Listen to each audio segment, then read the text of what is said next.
The CBS Radio Mystery Theater presents...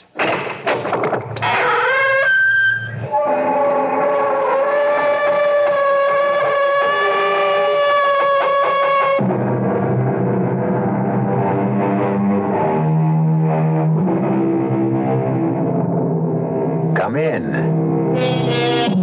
Welcome. I'm E.G. Marshall. Almost every high school student remembers the famous line from Julius Caesar that goes, "The evil that men do lives after them. The good is oft interred with their bones." In other words, the bad guys are remembered. The things the good guys did, we often forget. We hesitate to disagree with William Shakespeare.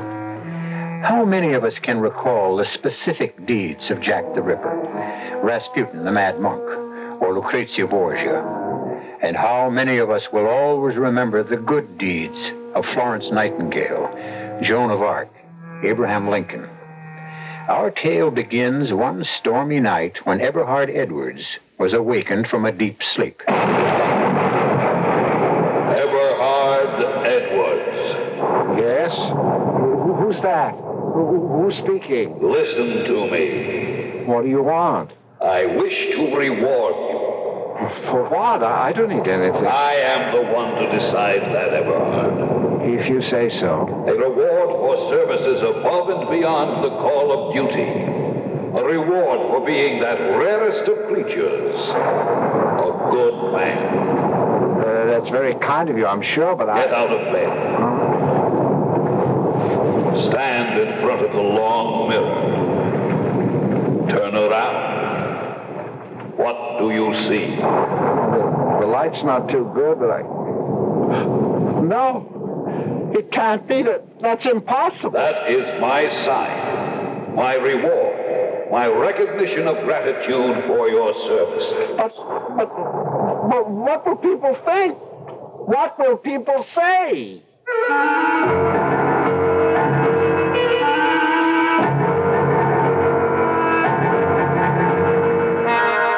Our mystery drama, How Everhard Won His Wings, was written especially for the Radio Mystery Theater by Arnold Moss and stars Hans Conried. It is sponsored in part by Buick Motor Division and Sign-Off, the sinus medicines. I'll be back shortly with Act One.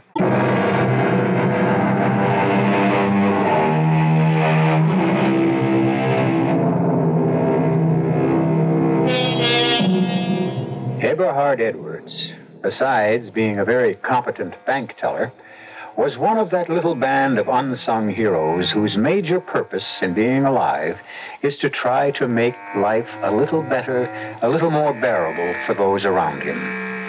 The one characteristic that always distinguished Everhard from his fellow man was his love for his neighbor, his eagerness to do good in the world. For example, there was the Sunday he and his wife Mabel were at the beach, and there was a cry for help. A man was drowning. Before the lifeguard could get down off his platform, Everhard had dashed into the sea and made a daring rescue of the drowning man. What on earth were you thinking of? What made you do it, Everhard? The poor man was drowning. He needed help. But not your help. You can't even swim. That's true, isn't it? Well, something just told me to jump in. I guess I just didn't think. The man needed help, and I gave it. And there was the time with the blind, crippled beggar. Hey, mister, could you help out a fellow who's less fortunate than yourself? Have you got 50 cents, Mabel? 50 cents? Don't give him a penny. 50 cents? Now, what could I do with 50 cents? What do you need, my poor man? Well, I need some new clothes to keep me warm. My kids haven't had a decent meal in days. My wife is on the way to the hospital with another blessed event. And my sister-in-law... Not 1 cent, Everhard. I'll give him $1. $1? Now, what could a person in my miserable circumstances begin to do with $1? 5? 5? 10? How about 20? Oh, 5. 10, 20. There you are, you poor man, and bet a lot. Oh, thank you, sir. You're a very considerate gentleman. Everhard, why did you give that bum $20? Well, the poor fellow needed help. A new suit, food for his kids, his wife, he's got... Yeah, but the man's a crook. He's not blind. He's not crippled. He's not? No, the minute you gave him the money, he got up and walked away. So he did, didn't he? Oh, but it doesn't really matter. Oh, how can you say that? Well, even if he wasn't telling the whole truth, he needed the money more than we did. Everhard, I know really? I know I'm right. Something, a voice inside me told me it was the right thing to do. And that's the way Everhard Edwards lived his life. Yes, Everhard was a good man. But life suddenly changed one day for the Edwards. The event altered the smooth course of their life forever. It began one night in bed. Everhard had had a hard day at the office. There are things that are right, and there are things that are wrong, and a man must do what he thinks is right. Oh, Everhard, you're talking in your sleep again, and it's keeping me awake. Huh? Oh, what? Just turn over and go back to sleep. Of course, dear. I'm sorry. You can't always be sure. It doesn't matter. The main thing, do what you think is good. Good. Everhard Edwards. Who's that? Who is it? I don't see anyone. Of course you don't. But you hear me, don't you? Yes, but who are you? What do you want? I have something I wish to give you. Shh, not so loud. You'll wake Mabel. Your wife cannot hear me. My words are for you alone. Really? Everhard Edwards, you are a rare creature. An honest man. A virtuous man. A good man. There are so few of you left. I don't think I'd go so far as to say that, sir. It was very kind of you just the same. And I wish to reward you. Oh, I don't need anything to show. I am the one to decide that, Everhard. If you say so, sir. Tomorrow, when you wake, you will see what you have been given as your reward for being a good man. Well, that's very kind of you, I'm sure, but The world needs more men like you, Everhard. Keep up the good work. Now, go back to sleep.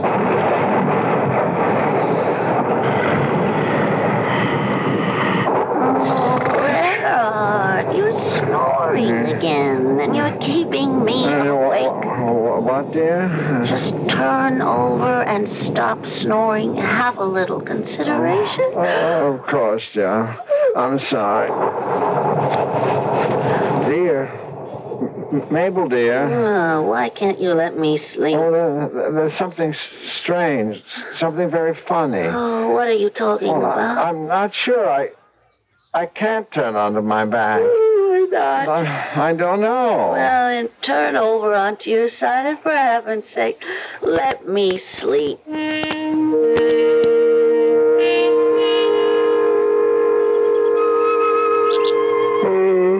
Good morning, dear. The storm's over. The sun's shining. The beautiful morning. Oh, you had a rough night, talking in your sleep, Oh, snoring. I'm sorry about that, dear. I think I was having some kind of a dream, kind of a nightmare. Oh, what about? Can you remember? Well, not exactly. There was this voice I heard. Oh, a voice? What did it say? Was it the voice of anyone you recognized? No, but it said it was going to give me something. Well, it was only a dream. Ow! What is it, Everhard?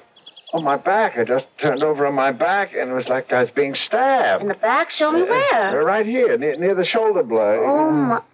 Oh, it can't be. I won't believe it. What is it? What's wrong? Oh, Everhard. Everhard, you must be calm. Now, just control yourself. You mustn't get upset. Well, why should I be upset? Well, now, you're not going to work today, not until you've seen Dr. Reinheimer. What are you talking about? Get out of bed and look in the mirror. All right. I don't see anything out of it. Turn around and look at your back. Look at my... Oh. Good grief. What's wrong with me? Well, there are 2 growths coming right out of your shoulder blade. Well, what are they? What can they be? Well, I would say they look like a little pair of wings. Mabel, I think you're right.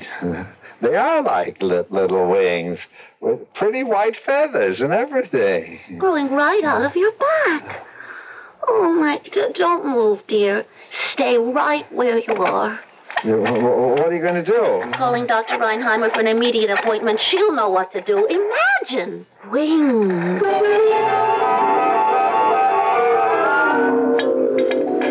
Mr. Edwards, I'm ready to give up. In the last 2 weeks, you have been given every examination known to modern medical science, every one. And there are no answers. In over 20 years of practicing diagnostic medicine, I have never encountered a single case that even faintly resembles yours. Over 20 years. Mr. Edwards, you are a problem to medical science. Well, I'm sorry to be so much trouble. I guess it's just something I'll have to learn to live with. Oh, no, Mr. Edwards. We can't afford to give up. Science must be served. We must keep trying. I understand, I think. Now, we're going to try to find out, Mr. Edwards, whether you're some sort of medical aberration. You mean some sort of freak? Well, you might call it that. Either some kind of medical aberration or... Yes, doctor, or? Or some kind of miracle. You mean they're not some malformation? Those little things are really wings? Well, we're not 100% sure yet, but if they are... And my colleagues and I are almost ready to admit that they are, in fact, wings. Then that would make me... Yes, Mr. Edwards. It would make you an angel.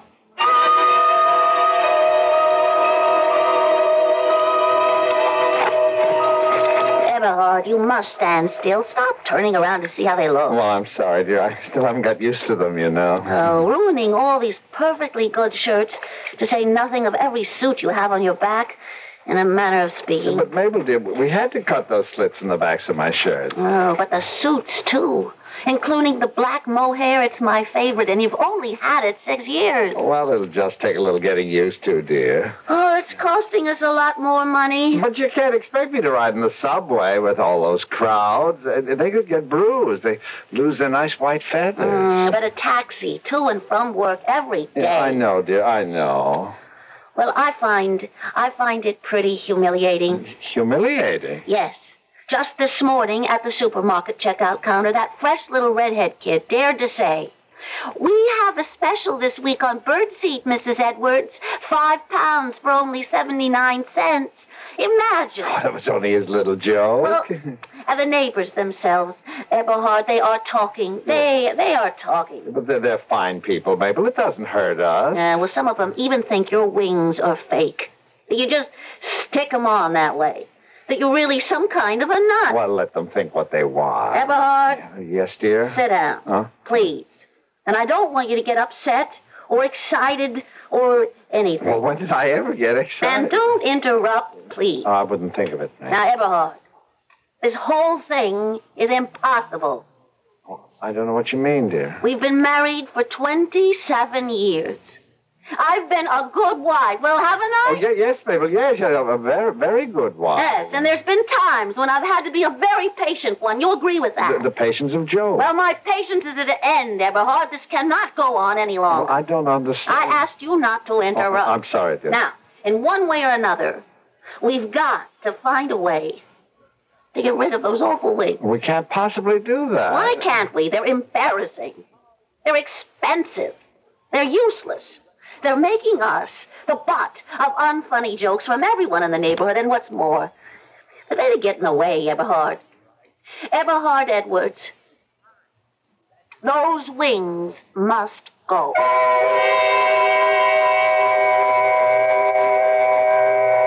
The Chinese sage Confucius once said, "True goodness springs from a man's heart. All men are born good. From his heart, Confucius said. In Everhard Edwards' case, virtue has received a little bonus. A pair of exquisite wings measuring almost 18 inches from base to tip, with the whitest, softest feathers, which Mrs. Edwards has doomed to extinction. Can she? I'll return shortly with Act Two. In heaven, an angel is no one in particular. Heaven is overflowing with angels. The playwright George Bernard Shaw made that observation. Who would look even twice at a being equipped with wings in the celestial realms above us? But when that being happens to be an earthling, one of us, we look and wonder. And that happens to be Everhard Edwards' problem now. He has won his wings fairly by virtue of his good life. And they're turning out to be more than anyone could possibly have bargained for. Everhard, those wings of yours just must go. Oh, be reasonable, Mabel. You know as well as I do that they were given to me by you-know-who as a kind of sign, a kind of reward for being the sort of person that, well, the sort of person that he thinks I am. Now, in a situation like that, you just don't say, thank you very much. It's very kind of you, I'm sure, but no thank you. I really don't care for your lovely little gift, and neither does my wife. You just don't do things like that. Well, whether you do or not, it's what you, Everhard, are going to have to do. I can't, and I won't live with this anymore. But, Mabel, even if I agreed with you, and mind you, I do not, because, well, I think my wings are beautiful, and I love them, but even if I did agree with you that they were a nuisance, just how would we go about getting rid of them without offending anybody? Well, surgery, I suppose. I will not consider anything that might be offensive to whoever it was that gave them to me. Well, we'll cross that bridge when we come to it. Let me see. It's beginning to take shape in my mind. Yes. I think I have Well, it. I hope it's a good one. Well, think, Everhard. How did you get those wings? Well, you know as well as I do that night during the storm I heard a voice and I woke up Oh, that's not what I mean. You were given those wings as a sign, as a reward, as a kind of recognition, right? Well, I wouldn't go so far as to say As a that. recognition of the fact that you are considered to be a good man. Well, I think you carry it to extremes more times than not, but that's only my opinion. Obviously, there are others who don't agree with me. Well, I suppose so. Yes, Yes. and if those wings were given to you because you were or are considered to be good, then all you have to do in order to lose them... No, Mabel, no. Don't even suggest it. Well, you've just got to learn to be bad. To be a sinner.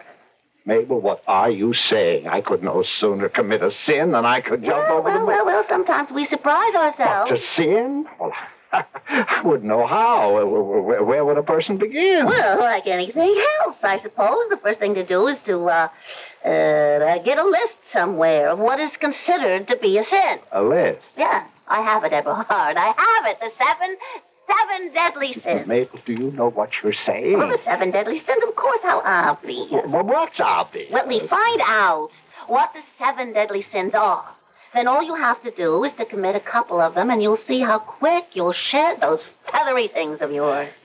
You really think so, dear? Yes, I'm sure of it. Now, what are the seven deadly sins? Get the dictionary. Uh-huh. You can look it up under sins, seven, or deadly. Put it here on the table, sweetheart. Now, let's try deadly. D-C-D-A-D-E-R. Here we are. Deadly. Deadly sins, also called seven deadly. Well, what does it say? A couple of things, and then it does list them. Write these down. Oh, yes. Okay? Pride. Pride. Right. Covetousness. What's that? I don't know exactly. Just write it down. We'll find out later. Covetousness. Uh-huh. Anger. Mm-hmm. Gluttony. Gluttony. Envy. Sloth. That makes 6. And lust. I beg your pardon? L-U-S-T. Lust. And that's the whole list. 7 deadly sins. What am I supposed to do with them? Do? You commit them. Some of them, anyway. Mabel, I could. You know that I just could. It'd go against everything in which Well, why don't we begin with pride? Now, that shouldn't be too difficult. You just take on a proud attitude at the bank. That's where you can start. If it'll help, I'll run up a pretty black cape on the sewing machine. It'll help hide those things for the time being. A cape at the bank. And act with pride. You've just been promoted after 27 years to chief teller. Isn't that something to be proud of? Well, I know, dear, but... Well, you'll walk differently. Everhard, you'll strut, not walk, like a peacock. Head high, nose in the air, looking down on everybody. But Mabel, I couldn't. You'll have to learn, Everhard. First thing tomorrow morning, you show all of them at the bank what pride really is. And it'll work, I'm sure. What's the old saying? Pride goeth something or other. Your pride goeth before a fall. Exactly. But in your case, your pride will go before the fall of those dreadful rings. Right off your back.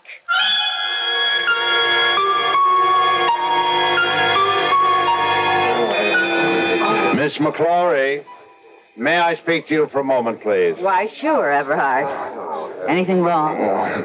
In the first place, Miss McClory, I would like you to address me from now on as Mr. Edwards. But you've always asked me to call you Everhard. You're kidding. I definitely am not, as you call it, kidding.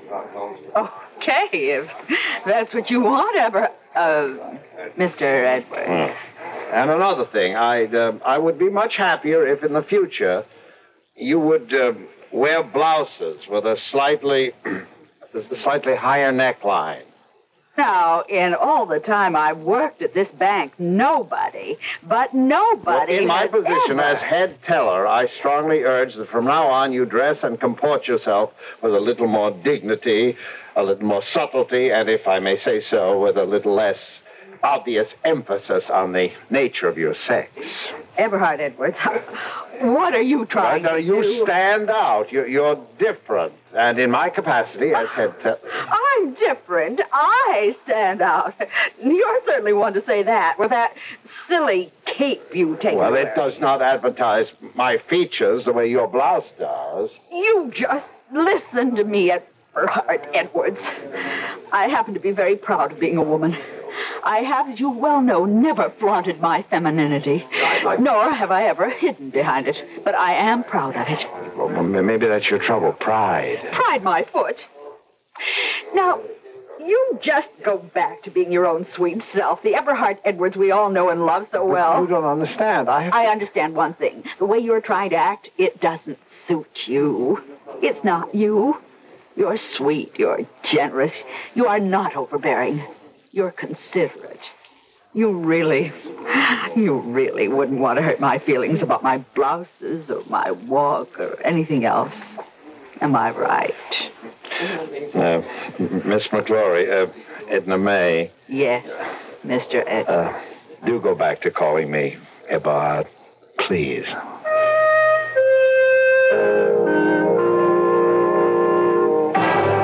Pride, I'm afraid, is not my cup of tea. And you still have those horrible wings. Well, that's the long and the short of it, I'm afraid. Well, just because pride didn't work, it doesn't mean that one of the other six won't. We'll just keep trying. Oh, do we have to? Well, starting tomorrow, we'll try number 2 on our list. Which is? Gluttony.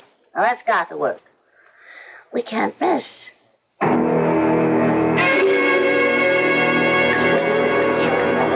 Monsieur is certain you would not like to remove his cape before dining? It's one of my, what do you call it, idiosyncrasies. Of course, monsieur.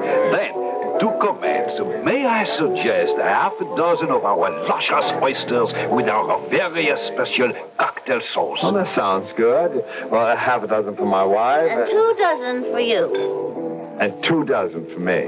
But, of course, monsieur. For the fish course. No soup? How stupid of me, madame. But of course, I would recommend our soup à cresson, watercress soup. Very light on the stomach, of unsurpassable flavor. Well, I'll skip the soup, but you have it, dear. Well, I think I prefer a good hearty soup, something that'll stick to my ribs, like a rich, heavy bean soup. Oh, but certainly, monsieur. Shall we then omit the fish since we are having a heavy soup? Oh, my husband adores fish, don't you, dear? I understand. Our chef is especially proud of the magic he creates with the filet of salmon. Well, one order for my wife, two for me. Oh, but of course, monsieur. Now, for the main course. How's your roast beef tonight? Roast beef?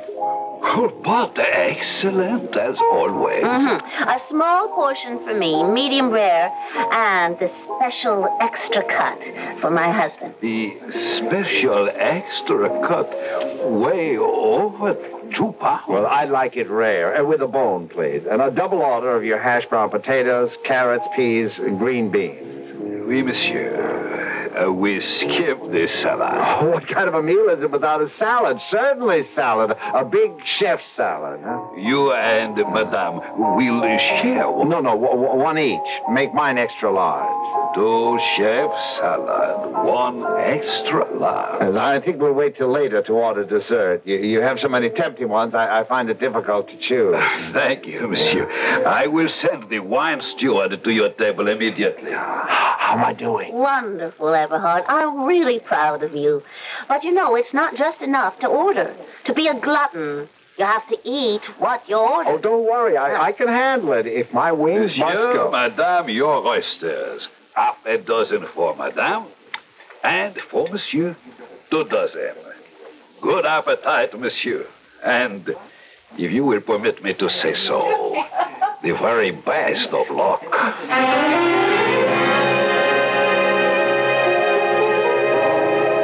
You're doing just fine, dear. Keep it up.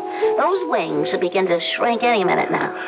Oysters and all that soup, fish, the wine, all the trimmings.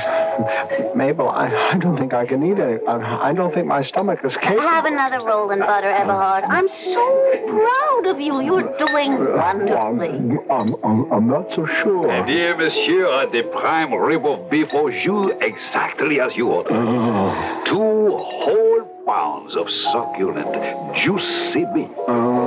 2 inches thick, with a beautiful natural gravy that will make your mouth water. Monsieur. Oh, dear, if you'll excuse me. May I help? Where are you going? Somebody, anybody, show me the way to the men's room, please.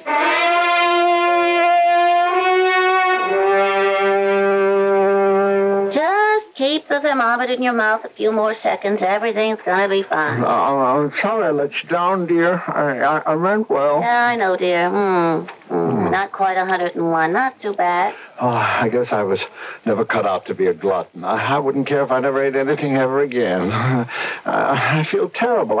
And I never want to get out of this bed. Never. Good. Because that's the next of the 7 sins. Idleness. Laziness. Just doing nothing. The one they call sloth. Doing nothing? Not a single thing. Absolutely nothing. Now, that shouldn't be too difficult, should it, dear? How does your back feel? After 3 days in bed, a little sore.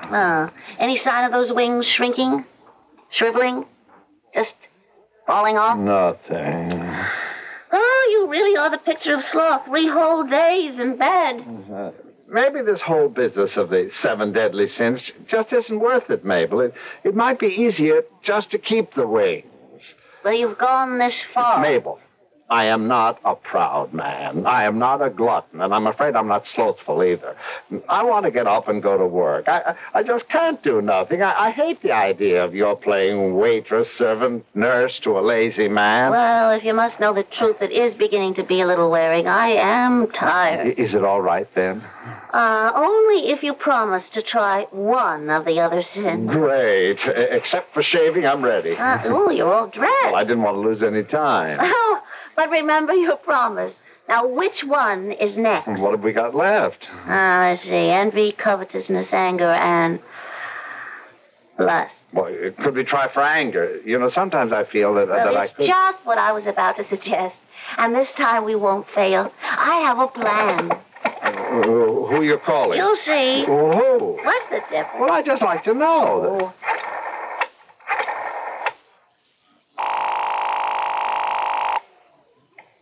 Hello? Who is that calling? Mr. Charnislav? Vladimir Charnislav? Himself, in person? Oh, well, this is Mabel Edwards. You may not remember me. Absolutely correct, I don't. Well, I worked with you a few years back, Hartford. Connecticut? Of course. I remember the voice. The young lady who was so young-looking, so pretty, and already so untalented. Oh, you always had your little jokes, Mr. Charnislav. What can I do for you? Well, if I could come to see you, I have a little problem, and I'm sure you'd be able to help. Could I have one small hint? Well, it would take too long to explain. Would you be free any time this afternoon, say 3 o'clock? You have my address? I do. And thank you so much. We'll be there promptly at 3. We? Yes, Everhard and I, my husband. Till 3 then. Bye-bye. What was that all about? What does Vladimir, whatever his name is, have to do with what you call my little problem? Trust me, Everhard. This time I know we're on the right path. Vladimir Charnislav is a genius. If anyone can help, it'll be Vladimir and the Charnislav method.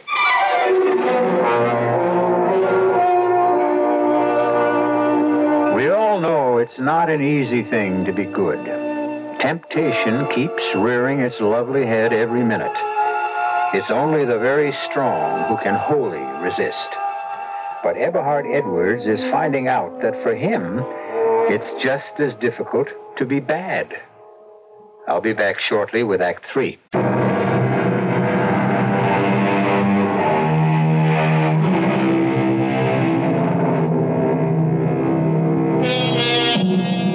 There was a popular song many years ago that went, "A good man is hard to find." And we won't argue the point. It's true. But suppose that good man or woman were you. What would you do if some power chose to grant you a beautiful pair of wings? Live with them and enjoy them? Or try, inoffensively, of course, to shed them? Everhard Edwards is doing his best to lose his, but so far with very little success. Mr. Charnislav, Mabel says you're a genius. That's quite true. Well, we want you to teach him how to be angry. Angry?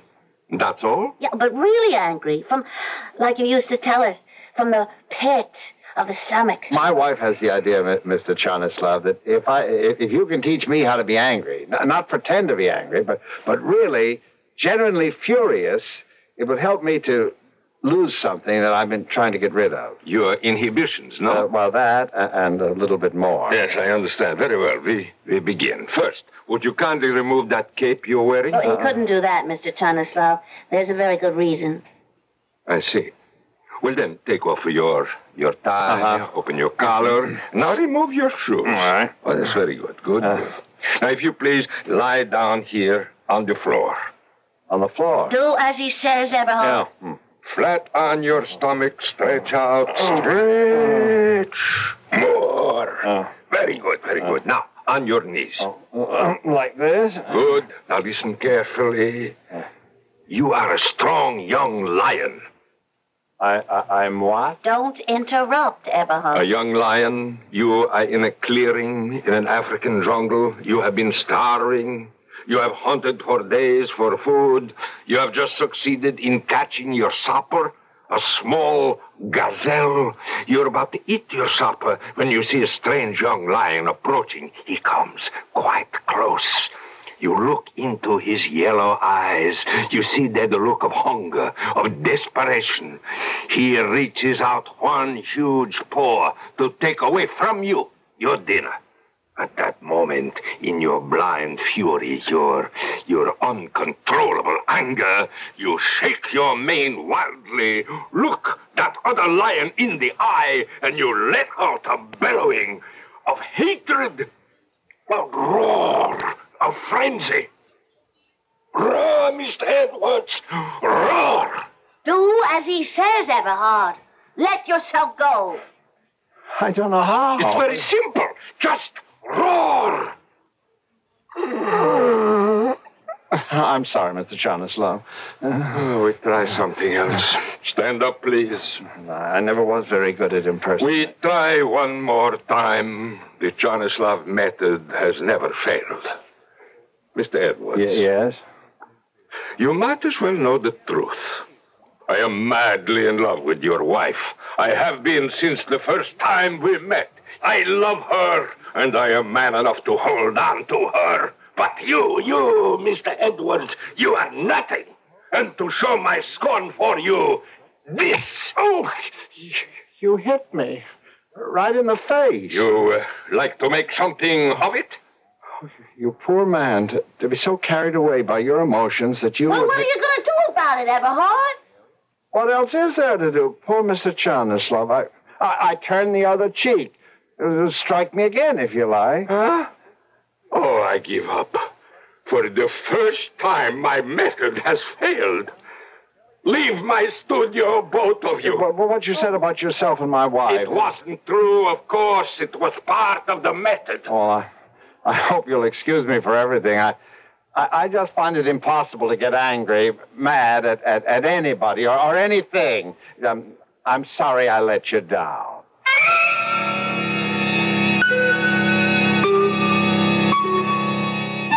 Well, envy, covetousness. I haven't worked any better than the rest. There's only one more left to try. The one we've been saving for the end? Lust? Yeah, Everhard. I know how reluctant you are to try it. But it's our last chance. I know. Now, how about going to some of those, movies? There's a whole page of ads in the paper, or buying some of those magazines. Well, there's got to be something better, surer than that. Like what?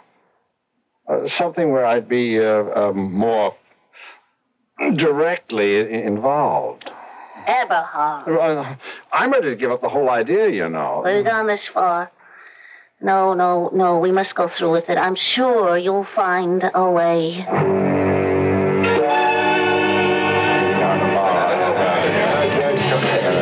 Bartender, I'll have another. Fill her up, ginger ale. Hi, honey. Are you enjoying yourself? Yes, indeed. Well, what's your line, honey? My line? What do you do for a living? Well, I'm a banker. Oh, you don't say. That's very interesting. Oh, look, why are you so unfriendly? Oh, I beg your pardon, ma'am. I didn't mean to be. It's just that, I'm waiting for a friend. Oh, well, why didn't you say so in the first place? Have fun, honey. Another ginger ale, bartender. I beg your pardon, sir. Is this stool taken? Oh, no, ma'am, it's not. Do you mind? Not at all, young lady. Thank you, sir. You come here often? Oh, first time. It's begun to rain. I thought I'd come in here and wait till it stopped. All right. Would you allow me to buy you a drink? Oh, I don't drink. What's your line? What do you do for a living? A social worker. Is that interesting? Well, there are so many people in the world who need help, who need a little cheering up now and then. You know what I mean? Boy, I certainly do. Then that's a lovely idea. Who do you work for? Strictly for myself. Well, I thought that most social workers have... Not me. You see, when I need it, I do my best to fill that need with nobody else's help. And I provide as much happiness as I know how. Yeah, you are a lovely young woman and a good one. I like to think so. Well, there are so few people anymore who care about anybody but themselves. Isn't that the truth? Yeah. Why don't you pay the bartender and we can get out of this dump? Get out, but it's raining. We won't be going very far. You But you said that you were a social. Look, honey, we're both grown up. I'm a big girl. You're a big boy. What do you say, honey? If I understand you correctly, and I think I do, it's past my bedtime, and Mabel, my wife, won't know what's happened to me. What I'm trying to say is that I know what you're trying to say. Good night, baby. Pleasant dreams. Go home to Mama and feather your nest. How did you know?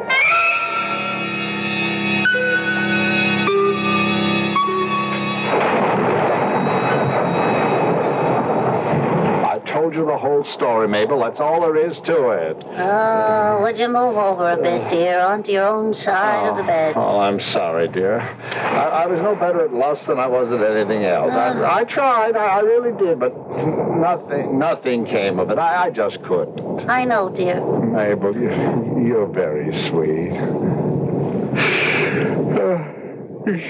Good night, dear. Good night. Everhard Edwards. You? Again? Do you hear me? Oh, yes, indeed. What, if I may ask, have you come to see me about this time? The little matter of your wings. Well, I meant no offense, believe me. In trying to lose them, I was just... Well, you see, they were beginning to be... I understand very well, Everhard. You are a very good man. I am going to do something for you. You are? To show my special appreciation. You will no longer be troubled by your wings. Thank God. Thank you. Watch. No. I can hardly believe it. Mabel, wake up. My wings, look. Oh, well, you're talking and you see... No, look, Mabel, no wings. They're gone. Oh, isn't that... What do you call that? What? Around your head. That circle of light. Everhard, you've been given a halo.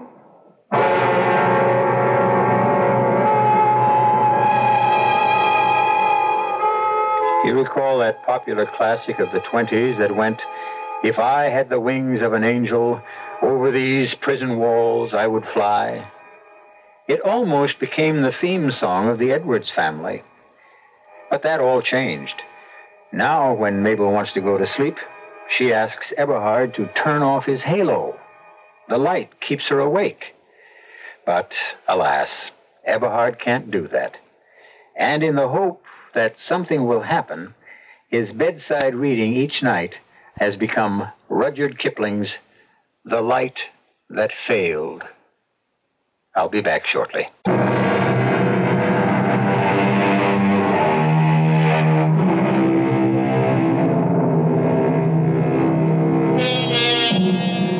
The fable you've been listening to had no gore, no vampires, no mad scientists, no men from Mars.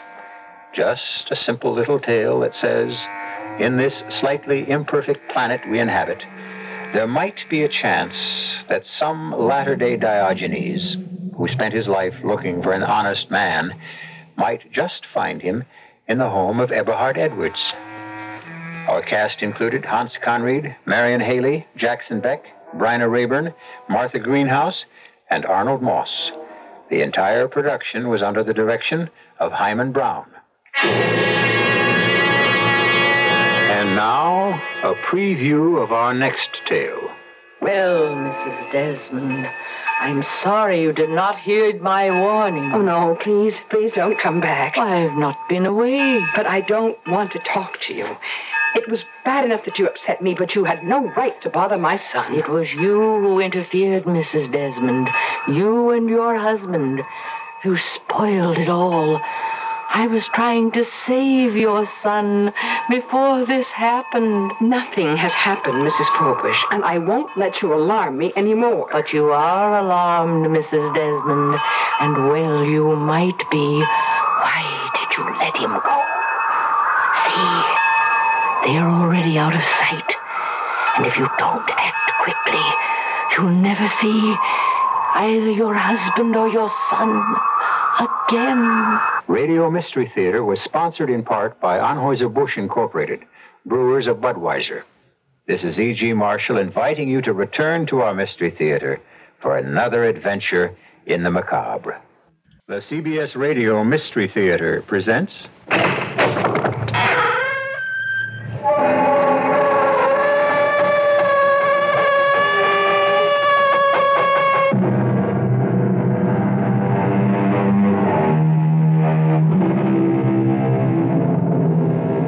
Come in.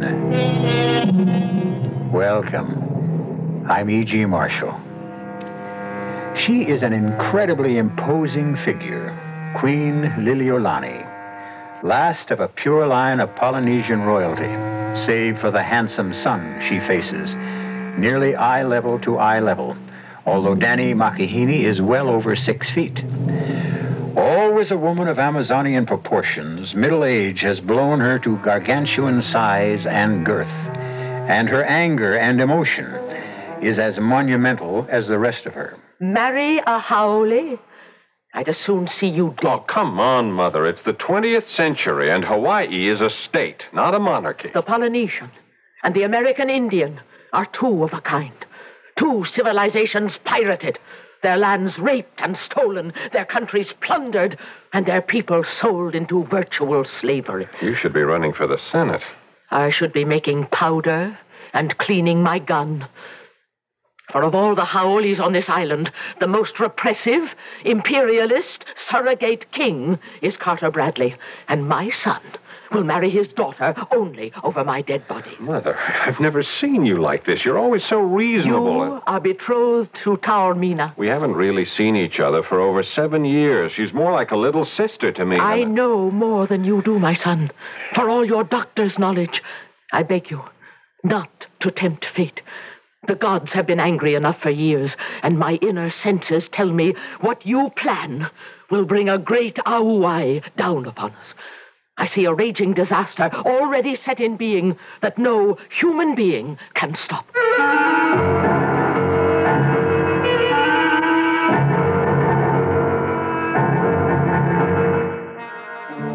Our mystery drama, Wave of Terror, was written especially for the Mystery Theater by Ian Martin and stars Paul Hecht and Carmen Matthews.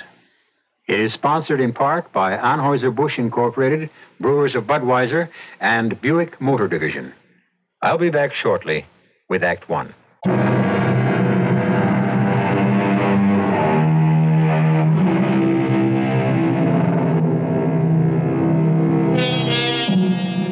When she mentioned disaster, Queen Liliolani could not have sensed the extent of the Holocaust, which was to change so many lives. For at the moment she spoke, out of some alluvial fault in the great Alaskan ridge, the earth boiled from its guts like a volcano, throwing up great mountains of lava, displacing trillions of tons of water that formed a great tidal wave, traveling unnoticed beneath the surface, rushing southward at a speed of up to 500 miles an hour towards the first landmass in its way, the islands of Hawaii.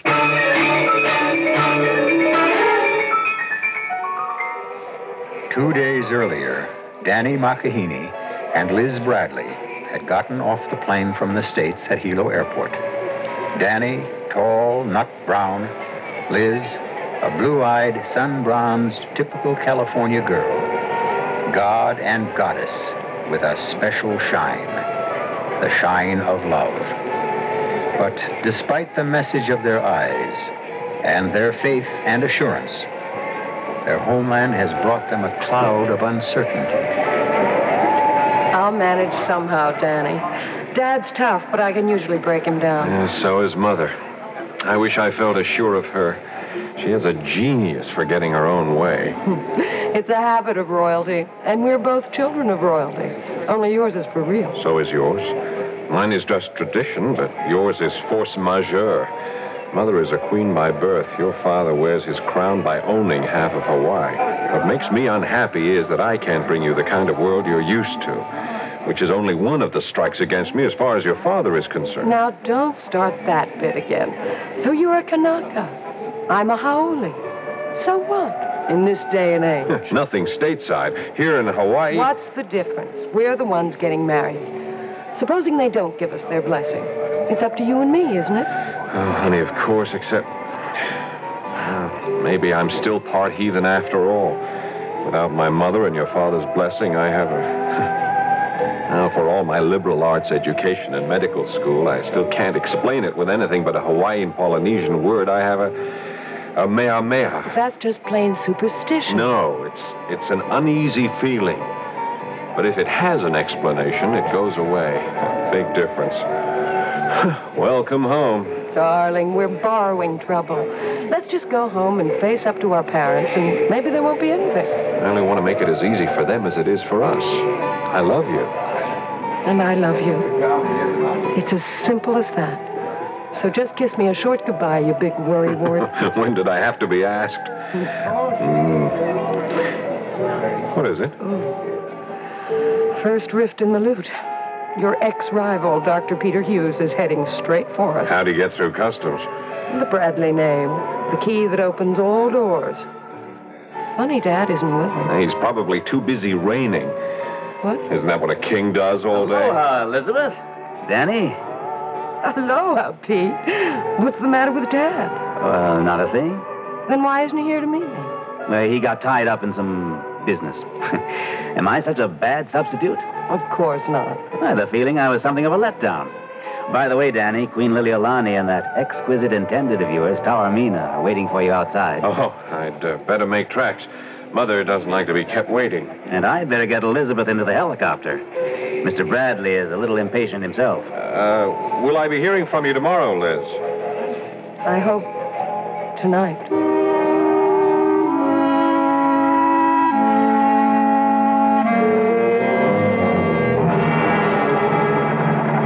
I didn't particularly know you knew Danny McAheeney. Only since I went to college on the mainland. You seem to have made up for lost time. What does that mean? I'm not blind. I saw that. I was going to say farewell kiss, but I don't think that quite characterizes it. However... Pete, I don't want to talk about Danny right now. I want to talk about what you're avoiding. What is it about Dad? You're quite right. It's a subject I wish I could avoid. He's sick. What's the matter? Is it his heart? No, it isn't anything necessarily fatal for a long time, but... But what? Well, I would give anything not to be a doctor, or have been one these past few months, because I have known that magnificent body was letting him down. It's only a shell now. What do you mean? Don't let him know I told you, but it can't be hidden much longer. Your father has Parkinson's disease. Oh, my God.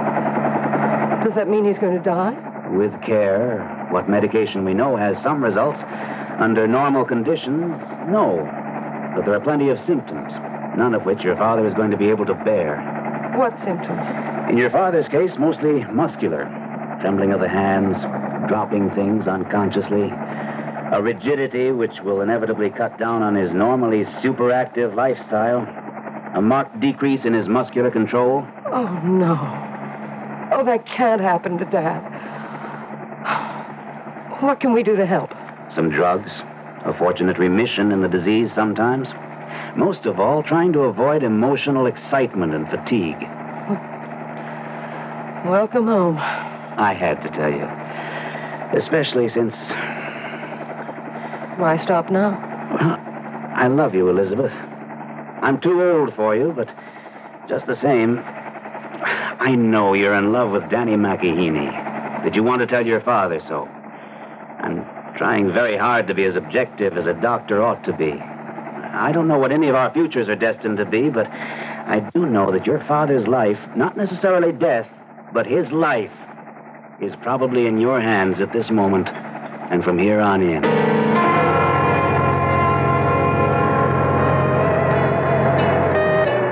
What's the matter? Don't like me anymore? I love you, Tao. Denise? As a little sister. I always have, and I always will. But you know the meaning of luau tonight. Yes, Taormina, and I am ashamed. Please. I know you want to marry a holy girl. I can't help myself, little sister. I love her. The Queen will never allow you. I need Carter Bradley's consent more than I do my own mother's. And if you do not get it? And to hell with the past. We will buy our own future. And nothing and no one can stop us. Elizabeth! Daddy! Oh, you can't know how good it is to see you. By damn, you're more beautiful than ever, and you look just like your mother. Dad, what are you doing? I'm stealing a page from Pete's book, but I think I deserve it because you look so like Beth did when I married her. I'm going to carry you over the threshold back home again. Dad, you shouldn't. Why not? Well, I'm not such a little girl anymore. Oh, nonsense. Light as a feather, which is just what you are. The proudest feather I wear in my cap.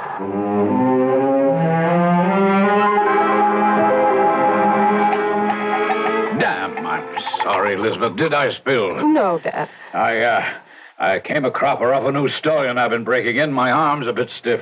You all right? Oh, now you're home. Oh, I have a few bruises here and there, but I can shake 'em off the moment I see you and Pete happily married. Now you're graduated. Let's make it soon. Oh, now give the girl a chance to catch her breath, CB. If I were you, I wouldn't grab her while you can. Only when Liz wants me. Now, don't tell me I said something out of line. Typical of me trying to rush things. This damn hand is bothering me tonight. We can talk it all out tomorrow. Oh, I can't tell you how good it is to have you home in Waialua again, sweetheart. I've been waiting to get back myself. It's a cold old house without your mother.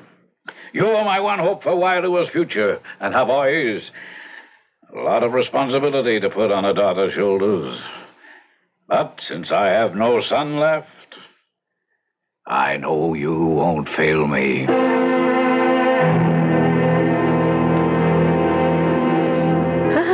So this is where you've been hiding out, young lovers. Danny, you should not have stolen Taormina away from the feast. I was the one to need to speak to Danny alone. Thanks, Tal, but I can't speak for myself. There are too many words in the world.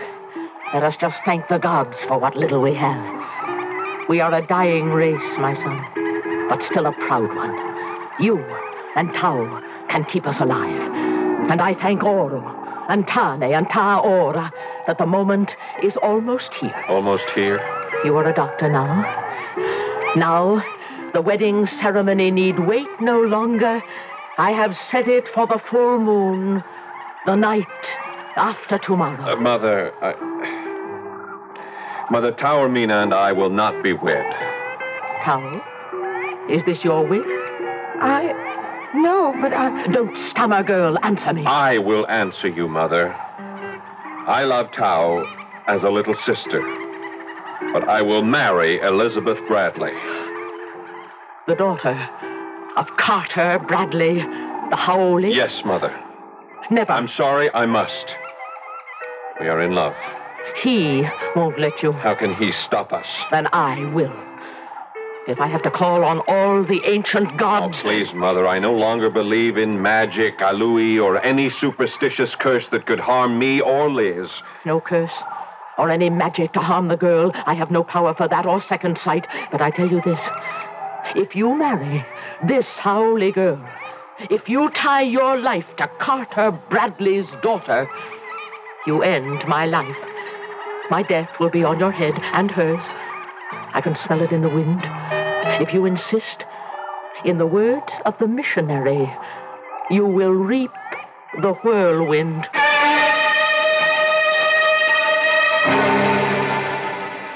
Queen Liliolani could have had no specific foreknowledge of the Holocaust in store. Carter Bradley, absolute monarch, whose magnificent physique is betraying him, and whose weakness will lead him back to old sins. None of our characters can yet know the cataclysm of nature which is to affect their lives. I shall return shortly with Act Two.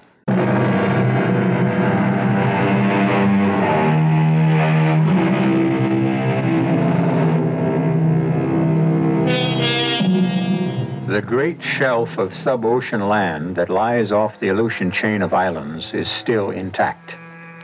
It is some 48 hours still before the titanic undersea explosion will rend it asunder and create a wave that will rise towering to 90 feet, 20 to 30 feet above the great mansion at Wailua, which spreads along the coral cliffs looking northward to the vast Pacific and the coming terror.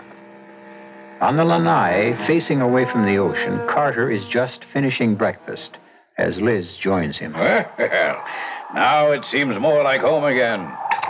Morning, Elizabeth, dear. Morning, Dad. You know, I've been sitting here snorting as impatient as the old warhorse I am. But I couldn't wait. I've finished breakfast. I'll ring for yours. No, Dad, please. What's the matter, Princess? You don't feel well? I wish you wouldn't call me that. What? Princess. Well, it's my old name for you, and I always called you. You don't feel well. I'm tired, Dad. Long trip, change in time. Well, you should have slept longer. How about some coffee? No, thanks. Juice? Nothing for the moment. We have things to talk about. Well, of course we have, but I sort of thought we'd keep that for lunch, huh? I mean, Pete will be here, and don't you think he ought to be part of it? No, Dad, I don't. Oh, I don't think that's so fair, Princess. No. All right, if you prefer it, Elizabeth. Why I can't use the old name? It doesn't fit me, Dad. It's not what I am. On these islands, and particularly this one, it's what you are, at the very least. If we were to ride to Mauna Kea, way up to the top, you could turn and look north, east, west, and south, and every bit of land you saw would be yours. Or will be someday. Are you so sure, Dad? I own it. It's mine, along with a few other things. And when I'm gone, whose else would it be except yours? And Pete's? I don't really know. I'm not sure it's that important to me. What would happen if I didn't marry Pete? Didn't? What are you talking about? Would the Bradley Ranch still be mine? And all that goes with it if I didn't? Who else would you marry?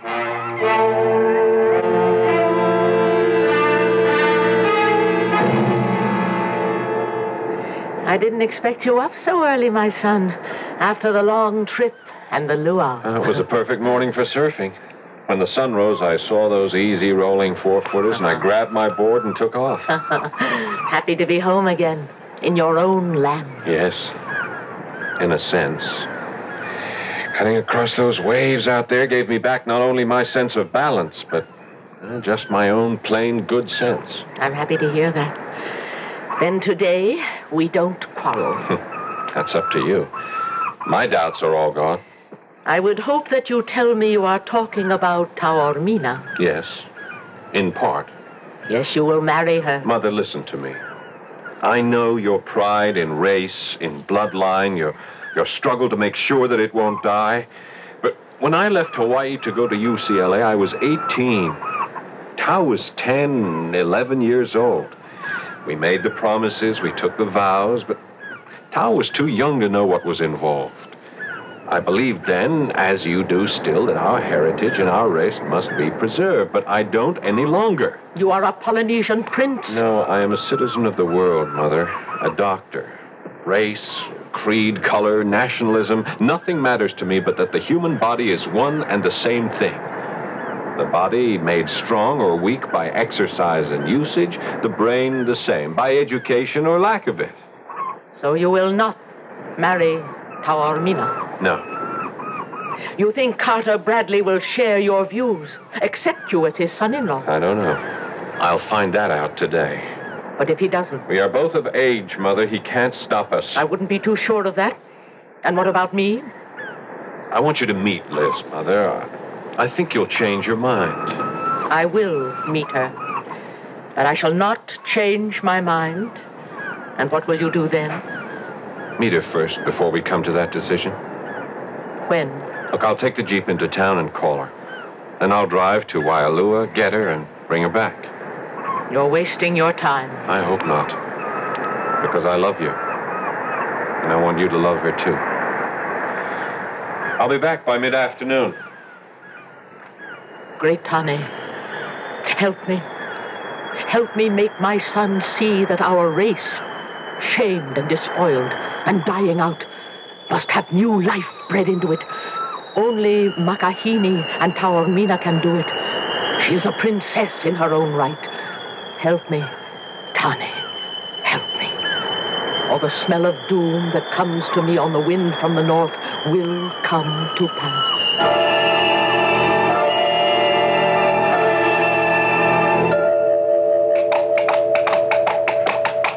Hey, oh boy. Stable King here and rub him down good. I rode him hard this morning. Hey, Pete. Morning, CB. I'm hungry as a bull. Is lunch ready? Yes. There's a nice breeze off the water, so Chung Lee set the two of us up on the front lanai. Two of us? Is Elizabeth still sick?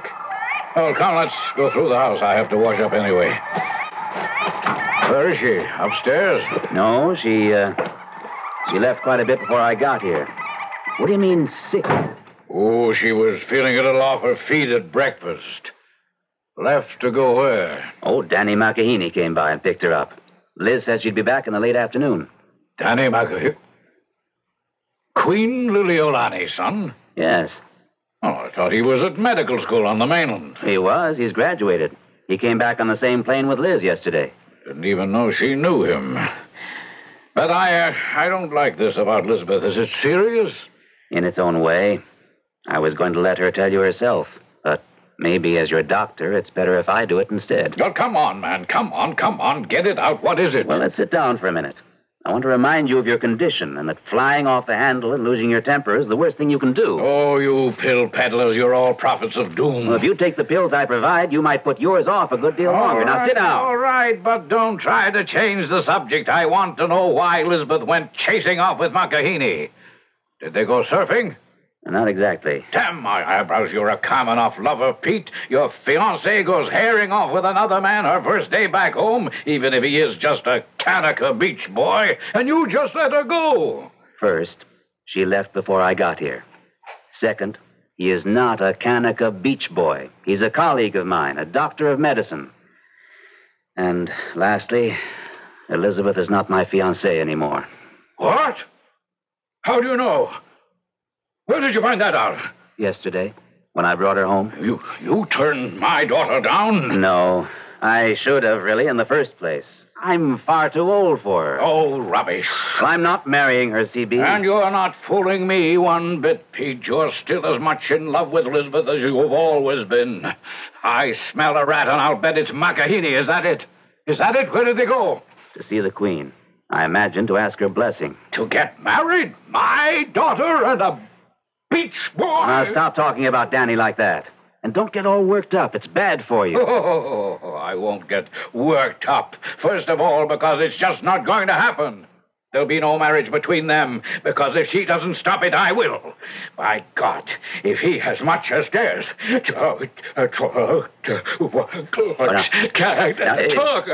all right, CB. Now, just take it easy. It's only a temporary attack, CB. But this time you are going to take one of my pills.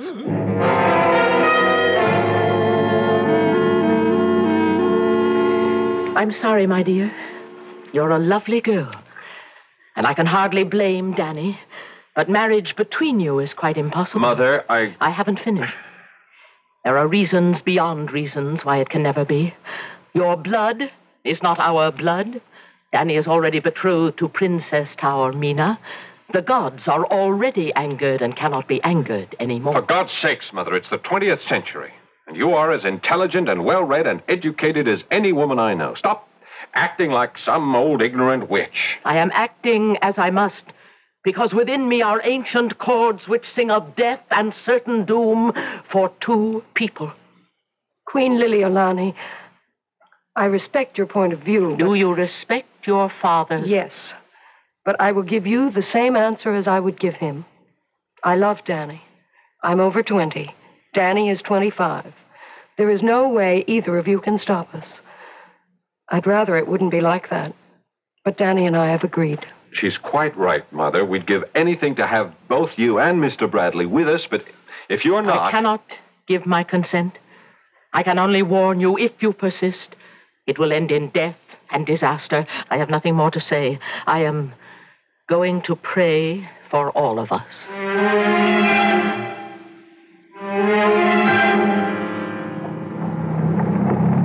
Well, Liz, we're almost all the way home, and we still haven't decided just how we're going to go about it. I know, Danny. It's just... I don't think we can rush it.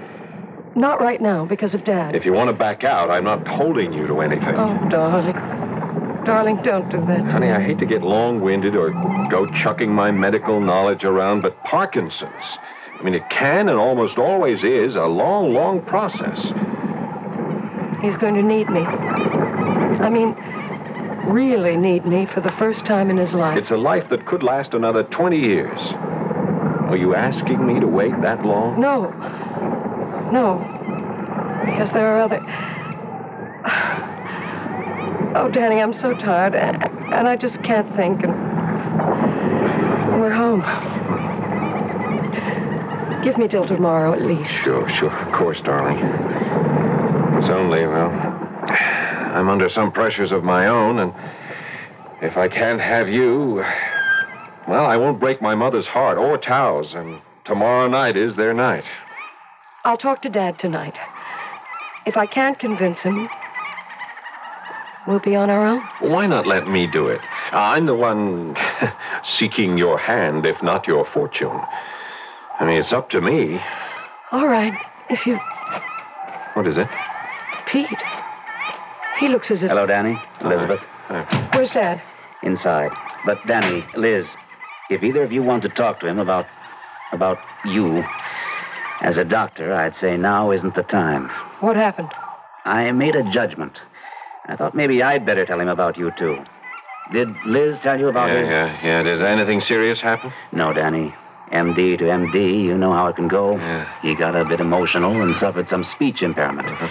He's all right now, but I wouldn't advise any further. Yeah, quite right. I'd better duck out fast before he sees me. I'll be in touch tomorrow morning, Liz. Keep your chin up, eh?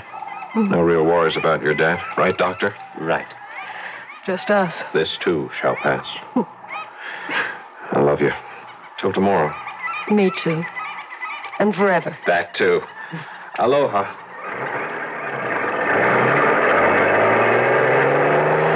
You sure Dad's all right? If we can keep off a certain subject, sure. I don't want... I can't do any more talking about... Oh, Pete, hold me quick. What is it? Just something that nobody but me knows about. Yet. I wonder if anyone else will. Ever.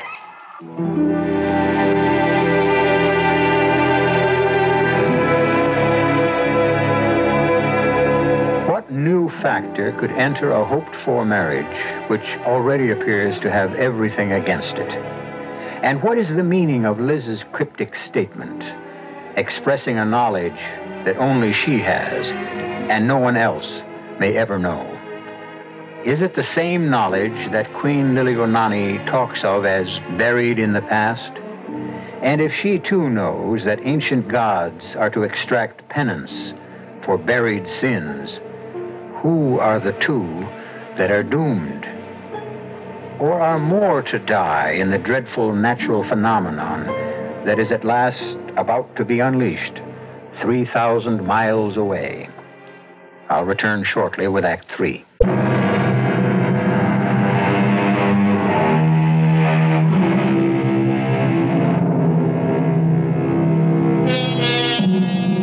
At exactly 8:42 the following morning on the island of Hawaii, two final ultimatums were issued by two irate parents. One of them by Queen Liliuonaoni to her son. The gods have been angry enough for years. My inner voices tell me what you plan will bring a great our way, upon us. I see a raging disaster will be set in being that no human being can stop. And Carter Bradley to his daughter the next morning, completely recovered through rest and medication for the moment. Let's get one thing straight, Princess, and don't interrupt me. I use the old name deliberately. On this island, we are the royalty. And I'm warning you one thing right now. Go near that Makahini Kanaka again, or let him come near you and I'll shoot him down like a dog. I mean that, Princess, as God is my witness. No one or nothing can stop me from doing as I want on this island. Whether it was sheer coincidence or whether gods, ancient or contemporary, took offense, this was the moment the titanic explosion occurred, hurling trillions upon trillions of tons of water at breakneck speed above the ocean bed. Within 6 hours, it would hit the north shore of the island of Hawaii head on. Whether guided by sheer accident or supernatural design, the devastation it would leave in its wake would be, to say the least, supernatural. Dad, you can't be serious. Oh, but I am. You couldn't do this to me. I'm doing it for you. But I love Danny. Childish romance. If you don't marry Pete, I'll leave everything to him. I don't need anything. Danny can support me. I can work. You'll never marry him. Why are you so set against him? It should be obvious enough. Nobody could be that prejudiced, that bigoted. And to make sure if he comes near here or you again, I will shoot him on sight.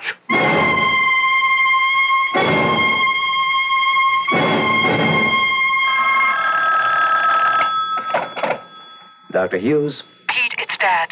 He's had some sort of attack or something. All right, Liz, just slow down. Now tell me what happened. And don't worry, there's no danger. I'm sorry. I don't mean to be incoherent, but it was just awful to see him and listen to him just spluttering and talking all sorts of nonsense. I gave him some medication. Did he take it? Yes. He's gone upstairs to take it. What is it, Pete? It's part of his illness. The speech impairment is one of the symptoms. Excitement aggravates them. I'll be right out. And let's see if we can figure what to do.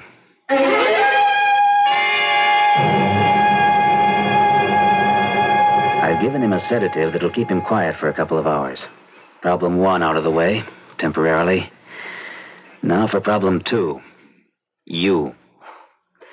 There isn't any problem about me. I've got to tell Danny we're through. I can't marry Danny. And what about the child? The child? You know? Yes. But how?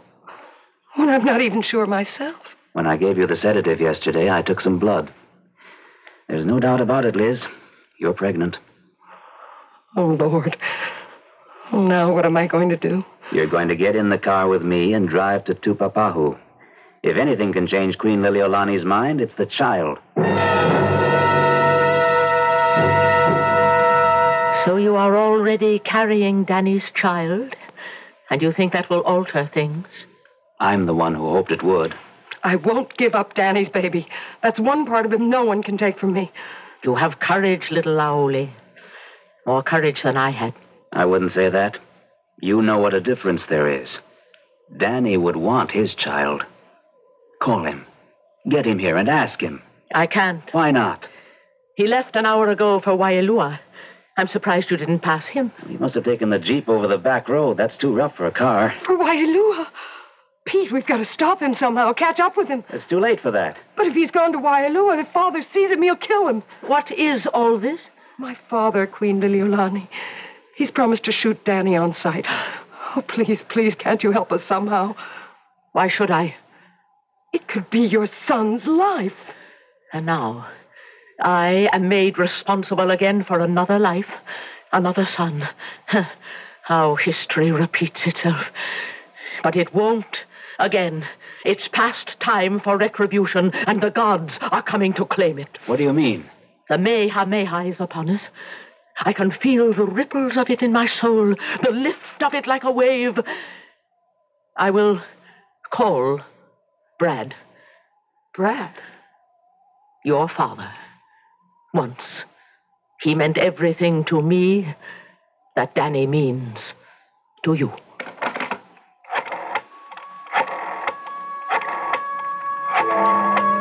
At the moment the Queen lifted the phone, a tanker plowing across the North Pacific lifted ever so slightly on a 5-inch surface swell.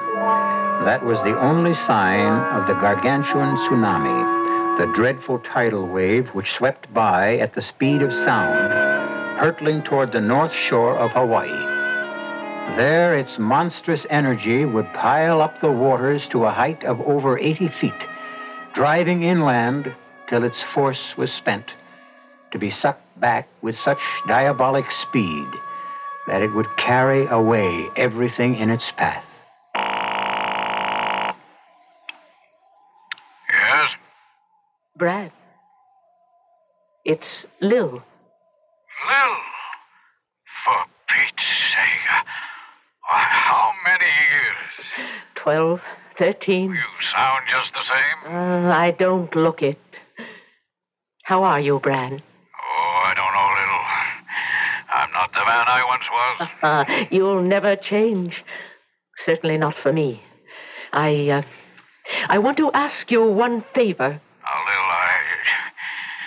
if it's about our children, Brad, have I ever asked one from you before? No, Lord knows you haven't.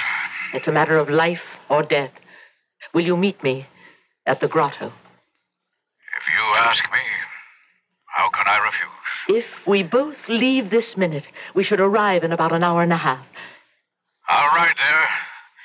It'll be good to see you again. If you shut your eyes to what I have become, at least it's dark, I'll see you at the grotto. After your mother died, Elizabeth, we were lovers, your father and I. I carried a child of his in my womb. But we were ridden with pride of race, each for his own, and it drove us apart. We could never be married. And the child? Well, I thought it was not meant for me to bear a child of mixed race. I said goodbye to your father, and there, in that grotto, in our temple of love, I aborted and destroyed our child. I offended the gods. Listen to me, little Aole princess. You will have your father's blessing, as you have mine. Remember that. Love my boy. Take care of him. Bear his child. Then Aurora will be with us again. Say goodbye to Danny for me.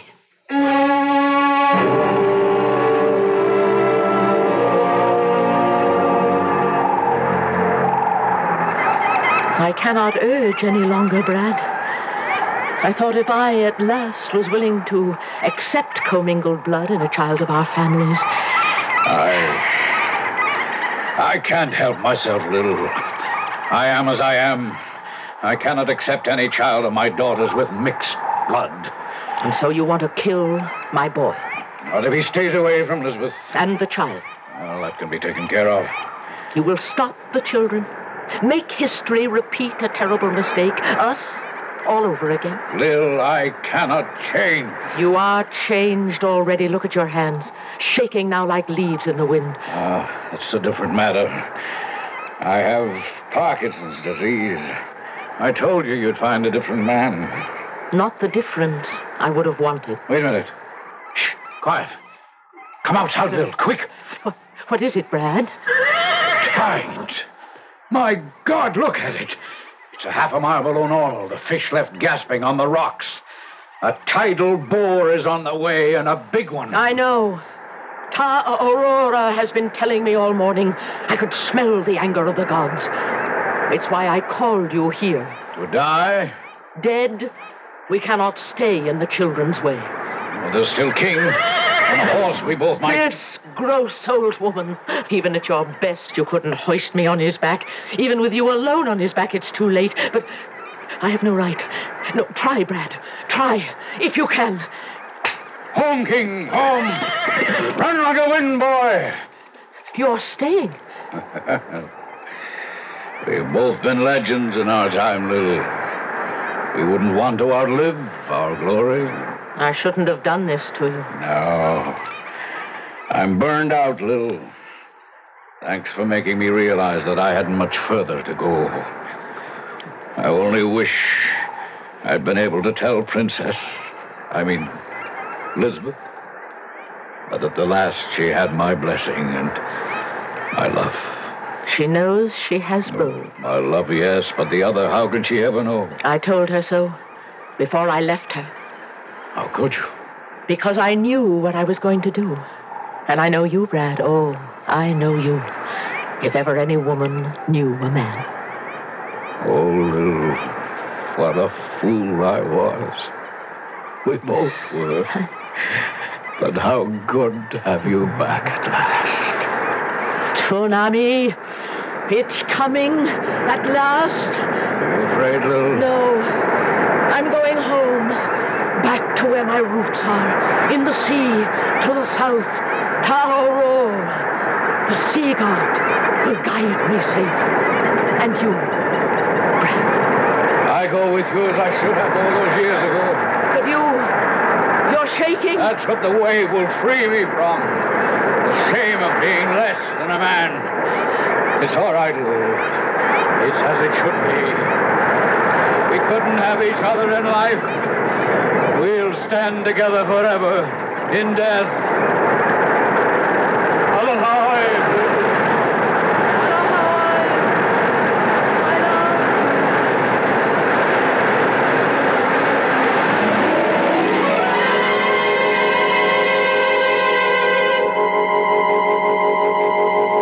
The inexorable incoming march of the water did little damage compared to the outgoing surge, which sucked everything into and away with it, like some colossal, unimaginable vacuum cleaner.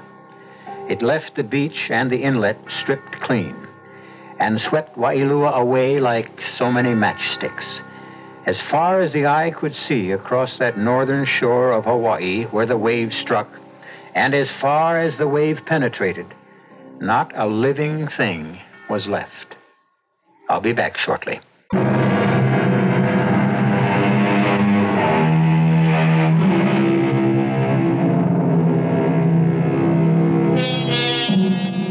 Danny and Liz were married very quietly. There was no formal funeral either for Queen Liliolani or Carter Bradley. Only a memorial service. 2 dynasties were finished, ended, and melded in the 2 young people who never took their loving eyes from each other during the simple wedding service. The close was an exchange between bride and groom in Hawaiian. Aloha. Aloha means hello. Aloha means goodbye. But most of all, it means I love you.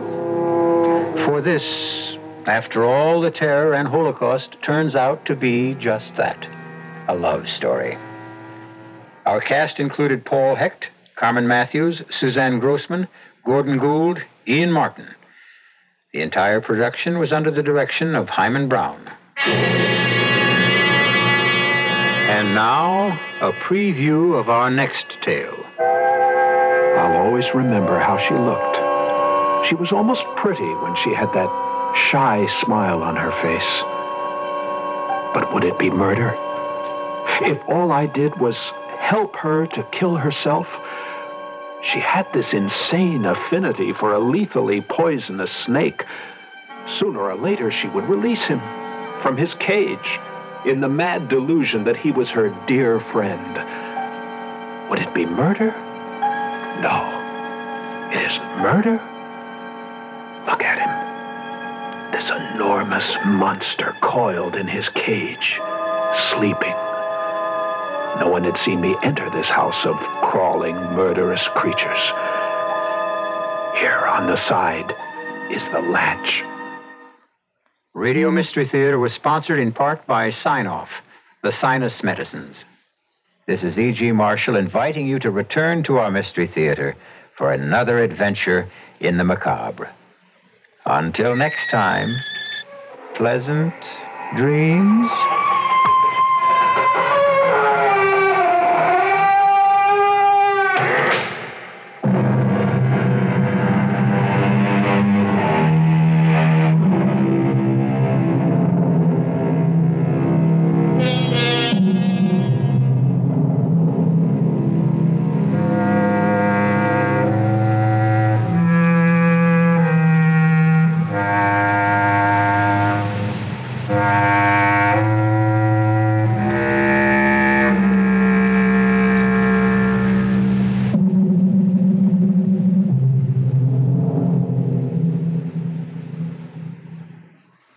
The CBS Radio Mystery Theater presents...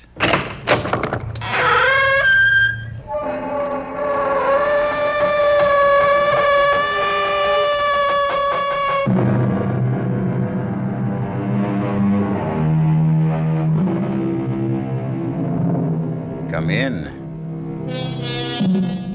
Welcome. I'm E.G. Marshall, your companion on these journeys we take to the outer boundaries of the unknown. Perhaps the greatest unknown of all is not what exists out there in the nether regions of distant space, but that which beats constantly inside each of us, the human heart. The human heart. It's both a tangible physical organ and also a mysterious, incomprehensible force. Yes, it's the brain that weighs, assays, analyzes, but in the end, it is the heart that decides. And each of us may be surprised by the decision of his heart, because the heart has its own reasons. What is it, darling? Wild animals, Edna. Wild animals, and poisonous snakes in particular, make me nervous. Darling, he's safely behind that glass cage. Isn't he beautiful? Such elegance. He is a symphony in beauty. And death. I dare say. Would you like to pet him? Would I like to pet him? Why on earth would I like to pet a 15-foot poisonous snake? Because he's a charmer. And I can tell by the way he looks at you that he likes you. What are you doing? You're opening that glass cage. I'm letting him out. Why? Because he wants to play with you. No. No! Let me out of here! Let me out!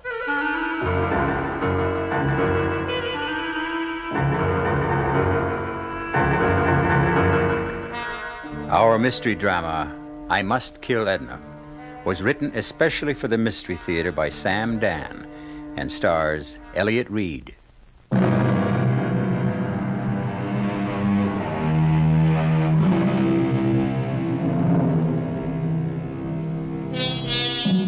We are commanded by laws, both human and divine, to tell the truth. But what is truth?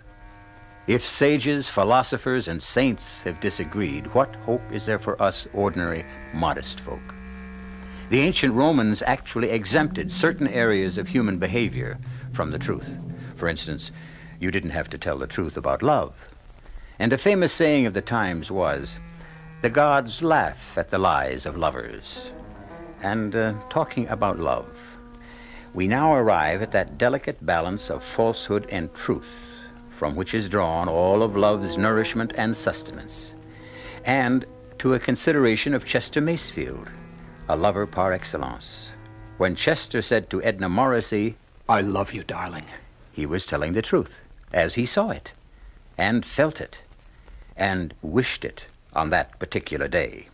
But let the story tell itself.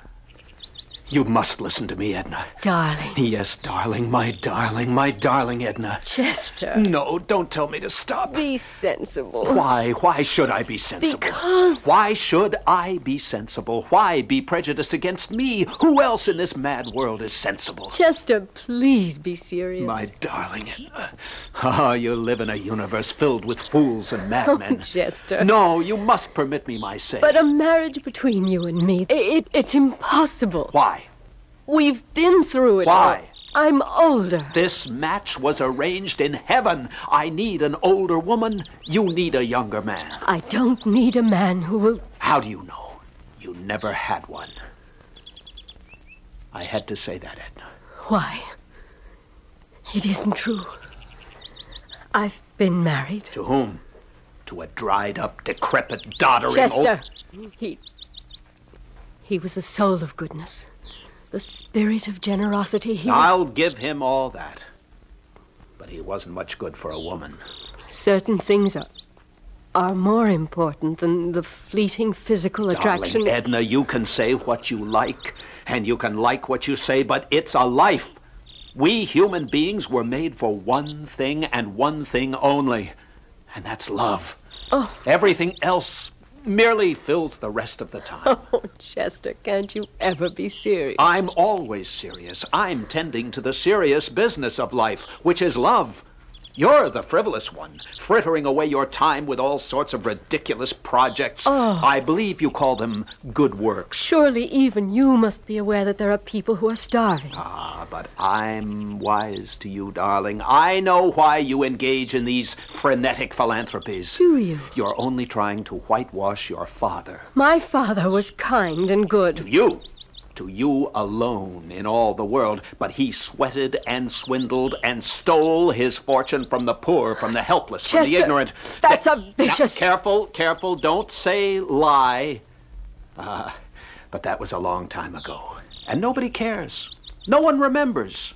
You don't have to give it back. Oh, Chester, what am I going to do with you? Marry me. But it simply doesn't make sense. Darling, please stop objecting so much. Come here. Oh, Chester. You see, my darling, nothing could ever be more important than this. Do you agree? I'm not sure. Let's try it again.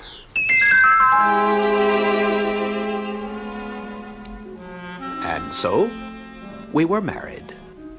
Edna, of course, was deliriously happy, and I was happy too. It was an exciting, a heady experience for each of us. For Edna, it was an introduction to love. For me, it was an introduction to wealth. There are, after all, very few men in our society whose wives are millionaires, and I had joined this extremely select group. And I tell you, there's nothing like it. However, there was the matter of some of her charities. But if we could have everything we want here on earth, there'd be no point in going to heaven after we die, would there? And this, my darling, is our newest building here on Animal Farm. I see. It's a serpentarium. A what? A serpentarium. A house of snakes. How fascinating. Yes. Poor, maligned, and misunderstood creatures. Come, would you like to see them? Well, Oh, they're all secure behind glass. In that case... These are called pit vipers. That's because they have that indentation between the eye and the nose. Fascinating. These are all rattlesnakes and copperheads. Charming creatures. They are. Lovely, graceful, elegant. And yet mankind will soon exterminate them completely. Now, darling, is that bad? Oh, my dear, you're such a barbarian. I love them. They're beautiful, cool, and pleasant to the touch. My dear, you don't touch them. I've been told that they won't harm you if... Yes?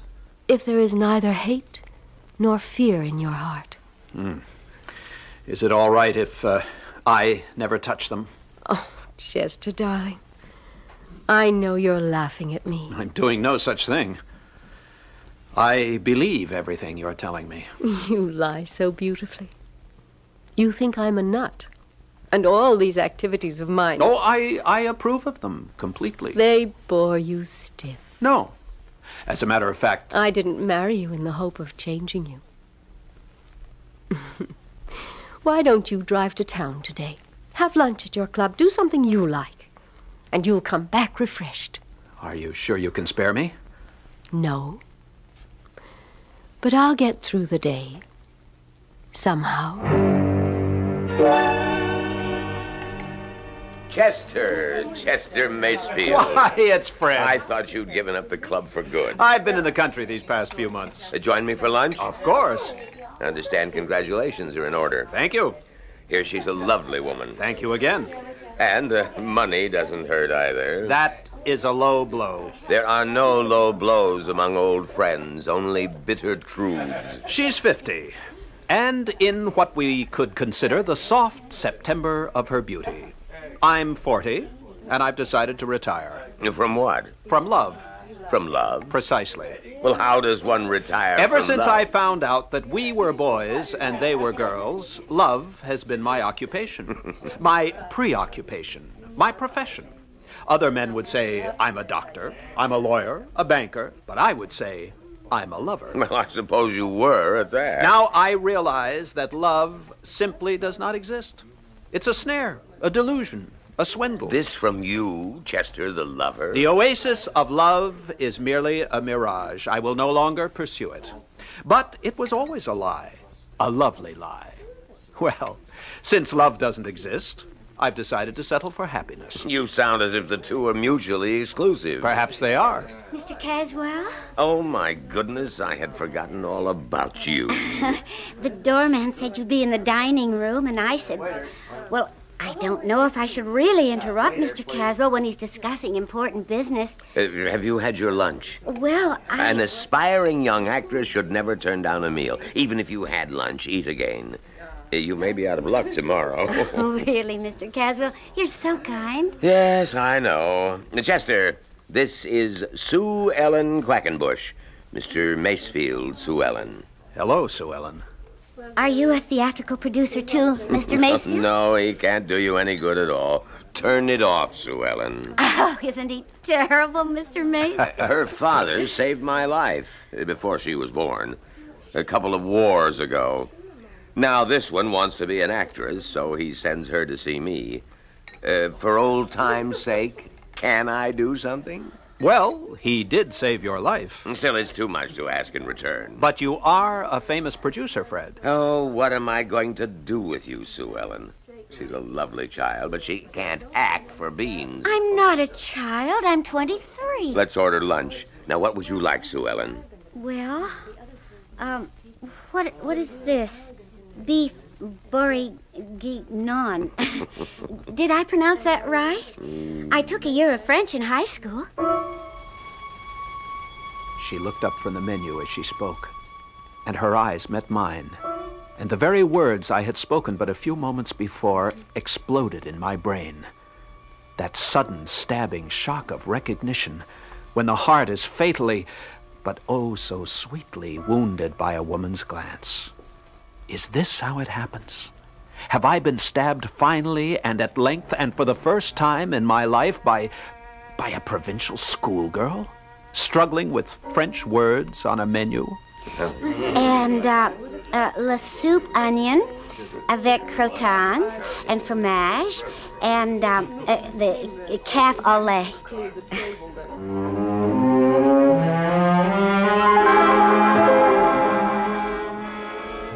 Well, I must say, this is an elegant apartment. I mean, it's like the movies. Is it yours? Oh, yes. That car and this place? Oh, you must be a very wealthy person, Mr. Macefield. Chester. Chester? We have some folks in Talbot Corners who are well off, you know, but no one who's actually wealthy. May I fix you a drink? Oh, you don't have to fix my drink. Just open a bottle of pop. Well, here we are. Yes, here we are. And isn't it just like a book? A simple girl from the country in this luxurious millionaire's apartment. It's like a movie I saw at the Ritz, where they had this... Sue Ellen. Yes? Please, shut up. Mr. Macefield. I have something to tell you. I love you. Mr. Macefield. Chester. Chester? I fell in love with you. The only way people can really fall in love. At first sight. Sue Ellen, please, now say something. Why? I don't know what to say. Look at me. They'd never believe it back home. Sue Ellen at a loss for words. But this is, well, it's... I know. It's crazy. I'm twice your age. But it's just... Don't say it's impossible. Well, no, it's just... what? I just don't know what it is. Because, well, you see, I also fell in love with you.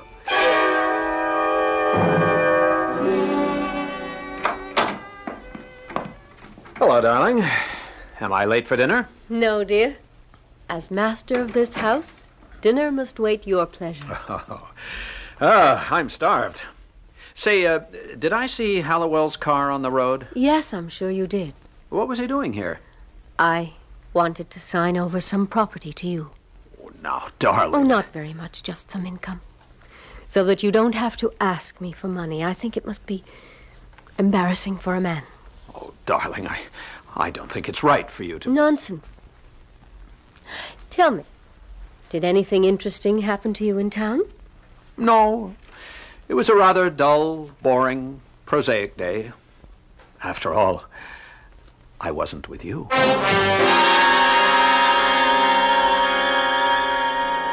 True, this may sound like the worst kind of male chauvinism, but could a man ask for a better deal? A young girl for excitement and romance, a mature woman for stability and financial independence. Sounds great. Looks good. But the problem with a structure of this kind is that the foundations rest on quicksand. Something will have to give when I return shortly with Act Two.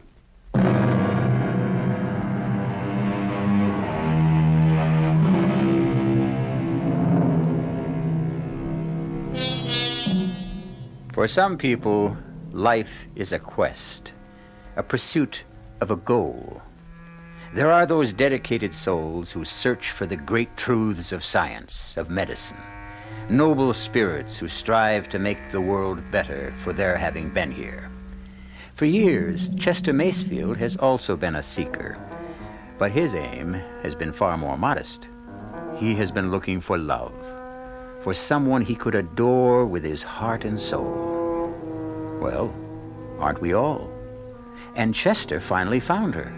And as you can imagine, Chester is deliriously happy. However, there are lucid moments when Chester is reminded of the fact that he is a married man.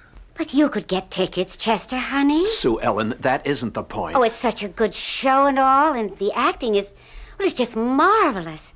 And if I don't get to see good acting, how am I ever going to learn how to be an actress? Sue Ellen, I can't take you to the theater. Well, for heaven's sakes, why not? I just couldn't afford to take the risk. I know what. Take me to Loricchio's for supper. Oh, I'll do better than that. I'll have Loricchio's send supper here. What? A specially catered supper. Oh, but that isn't the same thing. You don't go to Loricchio's just to eat. You go there to be seen and talked about and photographed by the media. And that's exactly why I can't take you. But I have to be seen. I want to get my name in the papers. I need publicity. That's how I can get an acting job. Darling, Well, I mean, you know, it just gets to be a drag sitting around here all the time. I love you, Sue Ellen. Please, believe I love you. Well, I'd maybe believe it if... If what? If you divorced her, married me. I want to do that, Sue Ellen. You don't know how much I want to do that. Well, what's stopping you? If I left Edna, I wouldn't have a nickel. Oh, it's her money. Yes. Well, what are you going to do, Chester, honey? I don't know. But I know this. I simply can't do without you. I know, Chester, honey. I know. You'll think of something.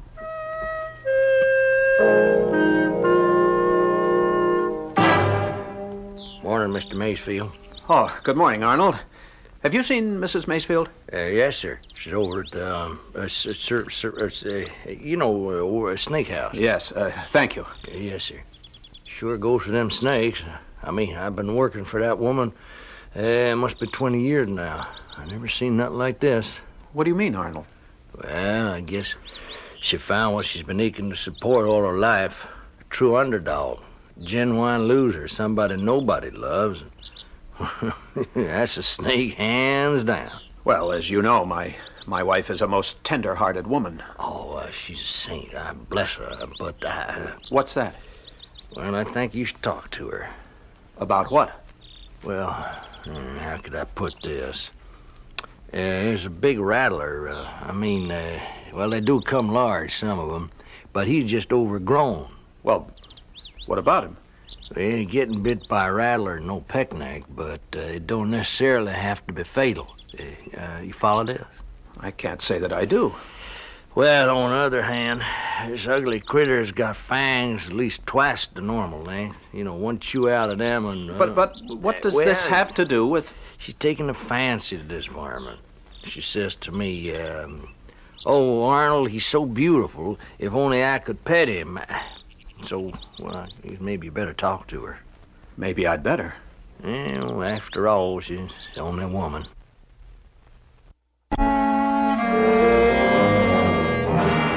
Edna, darling. Chester. Oh, I didn't hear you come in. What are you doing here? Arnold tells me you spend almost all your time in this place. I simply can't take my eyes away from Nijinsky. Nijinsky? I've named him Nijinsky after that famous, I should say immortal dancer. I know. The one who went mad. Yes. It's my name for him because his movements are like a ballet. Would you agree? Oh, yes. I've made Nijinsky the star of the Serpentarium. He has this huge cage, all to himself. I notice you're dressed for town. Are you going to the city today? Yes, dear. Oh, that'll be the third time this week. Well, Oh, no, I'm sorry. I shouldn't have said that. It sounded as if I were counting. Oh, some people at the club want my advice on a venture. I have no right to tell you to stay at my side all day. You should have a rich, productive life of your own. Oh, darling, I owe these men a favor. No, you just go ahead. Is it a promising venture? Oh, well, it could be. If you need any money, let me know. Oh, darling, you shouldn't be so good to me. Why not? I love you.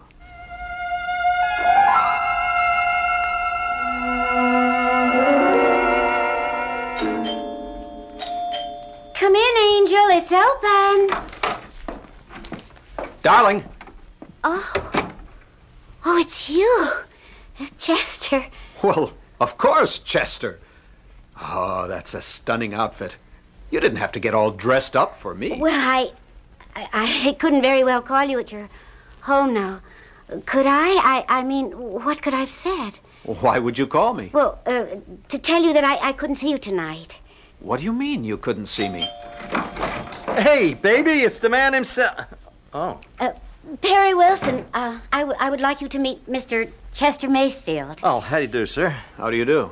Perry Wilson is the son of Angus Wilson, who's my dad's dearest, closest friend back home in Talbot Corners. Well, Perry and his mother and dad are here in town, and they want me to have dinner with them at the hotel. Sort of like old times at home. Isn't that right, Perry? Oh, yeah, dinner, and, afterwards we're going to play bridge. That's right. But you can't be my partner, Perry. You always get so mad when I forget which is trump. It's really only a game, and you make such an issue about it. I don't know where you get that flightiness from, Sue Ellen. You know, your folks are such serious people. Shall we be going? Mother and Dad, they like to be prompt. Yes, I know. Well, Perry, would you call your mother and Dad and say we're on the way? Oh, yeah, sure, of course. It's good thinking. Sue Ellen. I couldn't help this, Chester, honey. I must see you tonight. I'll wait for you here. Oh, but honey, I don't know Please, darling. Oh, sweetie, it's going to be late. And I'm going to be tired and upset. Because the Wilsons always give me a pain. Especially Perry. He's so conceited. But, darling, We can be together tomorrow night.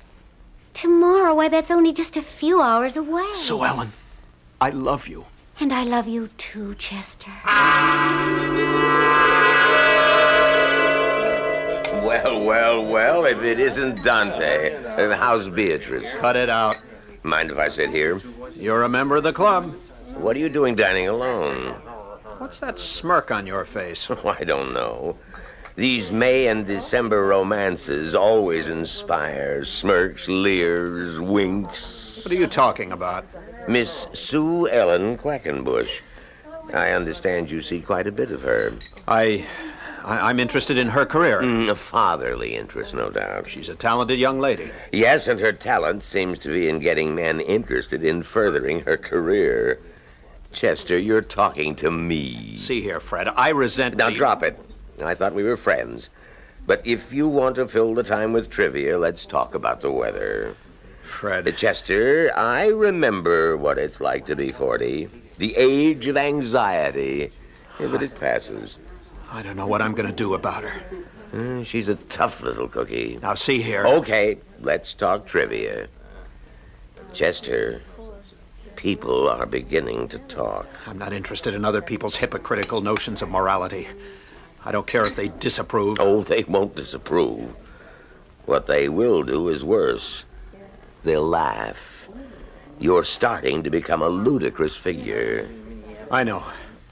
I know. Now, you can't afford that, not you, Chester. Thanks, Fred. Thanks.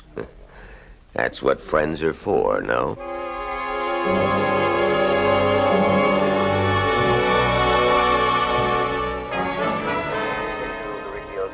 Darling? Chester, I thought you were staying in town. Oh, a change in plan. Oh, what happened? Let me turn off the television. No, leave it on. Oh, I just became bored with the city and decided to come home. Tell me about your day. Oh, you'd only laugh at me. Tell me about yours. Oh, you'd only laugh at me. Well, I spent the day being hypnotized. Oh? By whom? By Nijinsky. I can just watch him for hours. I see. What are you watching now? Oh, I don't know. The television was on just while I was reading. I think it's one of those celebrity programs. Oh, it's at Laricchio's restaurant. Have you ever been there? It's an old stamping ground of mine. Everybody. Welcome to Laricchio's, where you meet the stars of yesterday, today, and even tomorrow. Oh, if you like. And let's see who's here tonight. Oh, who is this breathtaking little blonde beauty? Wait. Isn't in she New York, adorable? pursuing a career in the theater from Talbot Corners, Iowa, Miss Sue Ellen Quackenbush. Hi. Oh, I'm so thrilled, and I feel so humbled to be right here in the middle of all these talented people. Chester? Have you made many Chester, friends what's here wrong? in New York? Well, yes, I've made so Chester, many you're good so friends since pale. I've What is it? Are you and Perry Wilson an item? Chester, you're ill. Perry and I an item? Well, Let me that would turn all this depend on what stupid you thing consider off. an item. Now tell me what's bothering you. Nothing. Nothing. No, dear, I'm afraid something's very much the matter. Just sit down. I'll get you some water. I'll kill her. I'll kill her.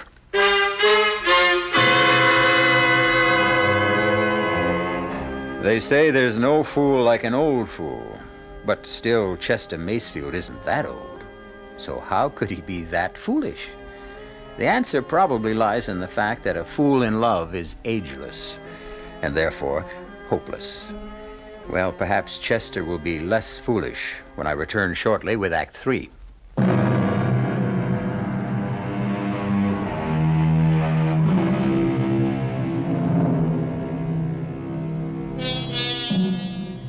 Chester Macefield is speeding into the city with blood in his eye and a .32 caliber pistol in his pocket. Chester Macefield, a man of the world, has been betrayed by a woman, a slip of a girl, barely out of her teens.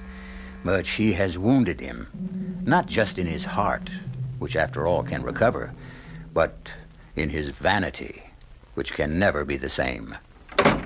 Chester! You lied to me, Sue Ellen. You lied to me. Now, Chester, honey, I don't have the vaguest notion what you're talking about. I'm so thrilled, and I feel so humbled to be in the midst of all these talented people. Oh, that? Yes, that. Well, honey, just what do you think you can do about it? I can kill you. Chester, put that gun away. Back home, everybody has a gun, and we have all kinds of accidents. I'm gonna kill you, Sue Ellen. Why? Why? Because you lied to me. And who says I can't lie to you? What am I supposed to do while you're at home making love to your wife? How am I supposed to feel? What am I supposed to think? You want everything your way. Sue Ellen, I love you. Oh, fine. I love you, too. But maybe love isn't enough. What do you want? You take that tone out of your voice. Don't you make it sound as if I want something unreasonable. I want what I have a right to want. A man I can be seen with. A man I can be with all the time. I don't want a man who's ashamed of me. But I'm not ashamed. Then take me places. But you know I have a wife. Then choose between us. Sue Ellen. It's your problem. Wait for me. Why? What is going to happen? I don't know. I'll think of something. Please. Well, all right. All right. But I don't want to wait forever. I had the gun in my pocket. I'd rushed out of my house filled with an insane rage to kill. But the moment I saw her, heard her voice, touched her hand, I knew I couldn't. I knew I couldn't kill her. And yet, if I wanted Sue Ellen, I would have to kill Edna. Because, and it sounds so mercenary and mundane, but without Edna's money, I knew that I could never have Sue Ellen. But kill? How do you kill? Murder. Ending the life of another human being. Forever. I couldn't murder Edna. I couldn't. I wouldn't. And yet, as long as Edna lived, I would be forced to do without Sue Ellen. And for me, that would be worse than death. Edna? Ah, good morning, darling. I suppose it's true. What's true? What Arnold tells me. That you spend so much of your time here in the Serpentarium. Oh, I'm just fascinated by Nijinsky. I think we're beginning to communicate. You are? I think what he's trying to tell me is, please don't be afraid. I mean you no harm. Let us be friends. He says that? Well, no, he doesn't say that in so many words. It's the thought that he's trying to communicate. I see. And he is succeeding. Is he? How can you tell? Because each day I become less and less afraid. Oh? And one day, I just know, I'll walk in here and Nijinsky and I will look at each other and smile. And all the fear will be gone from my heart. And I'll be able to say to Nijinsky, come, old friend, why don't we go walking together? You mean you'll actually let him out of his cage? His prison. Why not?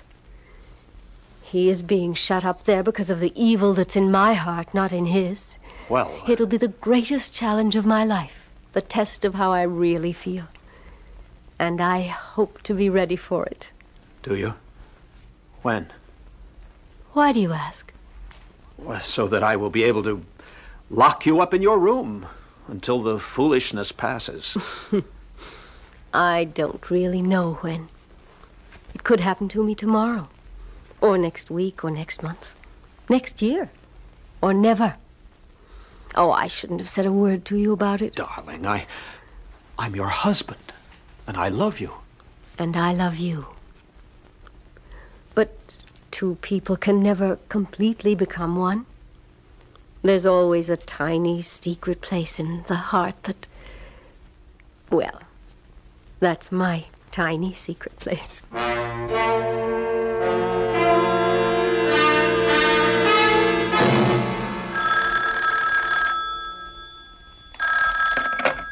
Hello? Sue Ellen, darling.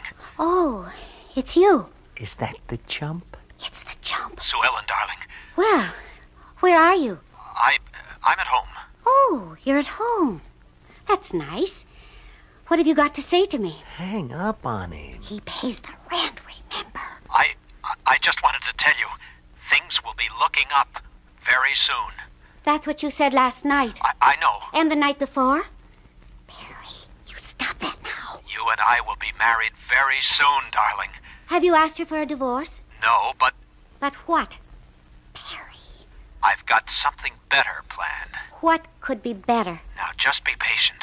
How long am I supposed to be patient? Just a little while longer.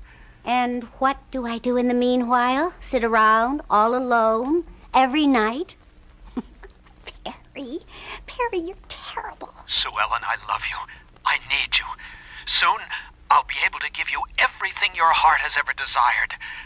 Tell me you love me. Honey, you know I love you. I have to know that. I have to be sure of that. And now I see what I have to do. Goodbye, darling. I'll be with you soon. Very soon. And I'll be free. Chester? He hung up. Well, let's see, baby. Where were we? Darling, would you mind terribly if I went into the city this evening? Of course not, dear. It's these same people at the club. You know, the ones I told you about. Oh, yes. For some reason, I can't imagine why, they seem to think I have a knowledge of land values. Well, Chester, you are a very capable person. Oh. Well, this thing may run late, so don't wait up for me. I will. I always feel, well, incomplete unless you're in the house with me. I'll always remember how she looked. She was almost pretty when she had that shy smile on her face. But would it be murder? If all I did was help her to kill herself? She had this insane affinity for a lethally poisonous snake. Sooner or later, she would release him from his cage in the mad delusion that he was her dear friend. Would it be murder? No. It isn't murder. Look at him. This enormous monster coiled in his cage, sleeping. No one had seen me enter this house of crawling, murderous creatures. Here on the side is the latch. All I need do is turn it to open and just slide the glass a few inches to the side. And when he wakes up, oh no, don't wake up just yet. Give me my chance to get out of here. That's it. Sleep soundly. And when morning comes, you'll notice the opening, and you'll slither out. And when she walks in here, you'll greet her the way a poisonous snake usually greets people. Good night, Nijinsky, and good hunting. Honey? Mm-hmm. Maybe I better leave? Why, sugar? Well, maybe, well, you know, the chump. Oh, the chump never shows up unless he calls first. And you know something? I'm getting sick and tired of Mr. Chester Macefield. Well, darling, let's not be hasty. You know, you don't look a gift horse in the mouth. Yes, well... This horse is kind of old and lame. Hey, what's that? Does he have a key? Oh, my goodness! It's Chester! Sue Ellen, I have wonderful news. Sue Ellen, what is... Now, Chester, darling, let me explain. Explain? What? Look, why don't I just get out of here and leave you two to... Stay where you are. I don't see how you can stop me. I said stay where you are. Well, now listen, please. Please be careful with... Stay where you are and shut now, up. Chester, Angel, you don't need that gun. I can explain. Shut up. Why did you come here with a gun? Why? What made me bring the gun? I must have known, deep down, inside, that I would have to use it.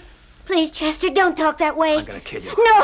No, please. And him also. Now, look, mister, please, what did we ever do to you? And what did you do to me? Well, all we were doing was having fun. You gonna kill us for that? Chester! You're an old man. You just weren't enough. Don't kill us. Look, mister, I don't want to die. You'll never laugh at me again. Never. Edna. I have to save Edna.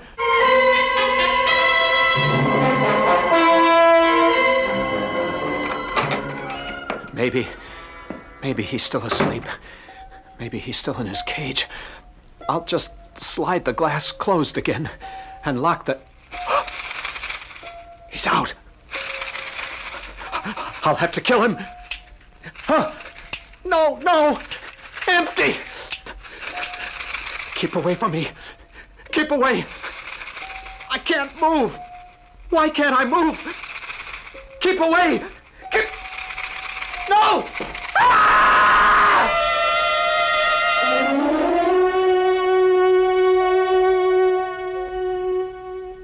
I'm sorry, Miss Macefield. Thank you, Arnold. I don't understand what he was doing inside here. Latch the cage was open. Yes. Why did he let Nijinsky out? It's my fault. Your fault? Well, why'd you say that? I must have given him the idea. Maybe he wanted to show me that he would do it first. Uh-huh. He was becoming interested in animals. Toward the end, he had become a much more gentle person. But Nijinsky shouldn't have been able to kill him. How could he miss with those lethal fangs? Miss Macefield, I gotta make a confession. When I heard you talk one day, petting Nijinsky, you scared me so much that, well, I had the vet sneak in here and remove his poison sacs. Well, then, why did Mr. Macefield die? Well, I guess that's something we'll never know.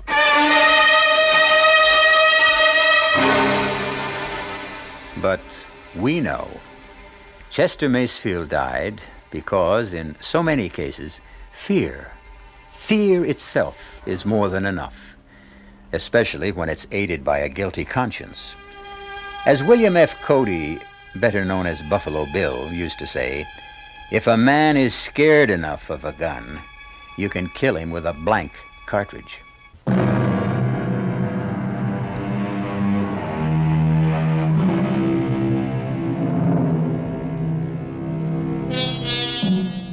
There are many lessons that we may learn from our little morality play, and one of them teaches us that a man who falls in love with a girl who is half his age can only please her half as much, even if he tries twice as hard. However, we realize the futility of trying to give advice in these matters of the heart.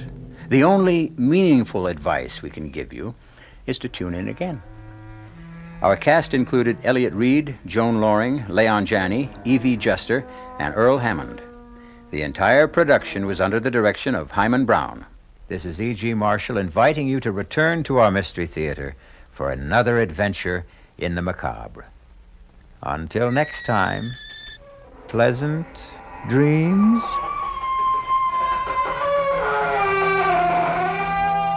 The CBS Radio Mystery Theater presents...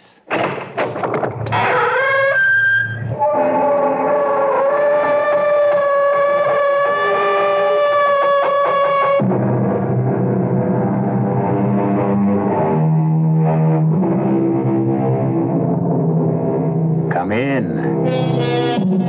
Welcome. I'm E.G. Marshall, and I'm ready, if you are, for another mysterious voyage through the shadowy mist of imagination.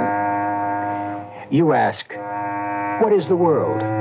And most people will answer, the earth, the universe.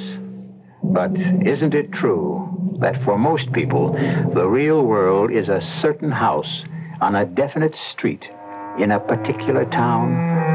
And for most people, doesn't the real world consist of perhaps, say, 50 or 100 or so faces? And isn't everything and everyone else just a name in a newspaper, an image on a screen, a voice speaking from a small box? Close your eyes, stop up your ears, and there is no world. I have something to tell you, Harry. Yes? You have just become the most powerful man in the world. Me? Yes, you. You, Harry Cohen. You have just become more powerful than any dictator, king, or czar. Mightier than any general, emperor, or president. Are you sure you feel all right? And listen, in that terrible storm outside. Yes? You can end it by saying just one word. Say yes, and the storm will be over. You can't be serious. Try it. Say yes, and see what happens. All right. No, not all right.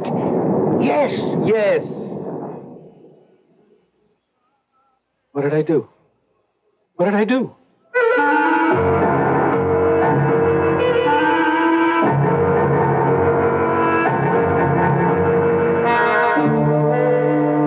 mystery drama, The 36th Man, was written especially for the Mystery Theater by Sam Dan and stars Ross Martin.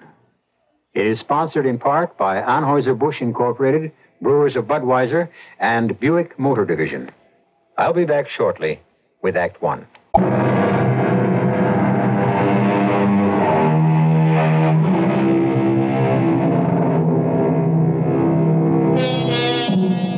Sometimes, when we are particularly appalled by the flagrant evil, the unspeakable inhumanity, and the dark ignorance that seems to engulf us constantly, we may ask ourselves, why does the Lord permit this most imperfect planet to exist? Why? Perhaps the answer is written in the old Hebrew legend, which tells us that there are, in every generation, 36 human beings whose lives are completely without blemish. And it is for their sake that the Lord allows the world to continue. And since the Hebrew letters Lamed and Vav form the symbols for the number 36, these persons are called Lamed Vovniks. And so long as there will always be 36 of these saintly people in each generation, the world shall not be lost. Our tale begins in the opening years of the 1900s, down in the Lower East Side of New York City, in a tiny candy store. Harry, where are you? Harry? Ruth? I was down in the cellar. Oh, you were down in the cellar. I was putting away the empty bottles. Mm-hmm. And while you're downstairs, anybody could come in and walk away with the whole store. Oh, Ruth, the people in this neighborhood are honest. Is that why we're always short newspapers? Well, maybe when we count them, we don't add right. And the candy bars disappear off the counter by magic, huh? Well, you know, sometimes it could be our mistake. Oh, please, give me a You know, rest. the truth is the human eye, it very often deceives a person. Sometimes you think you see that's something... enough. Ruth, are you angry? Who, me? Angry?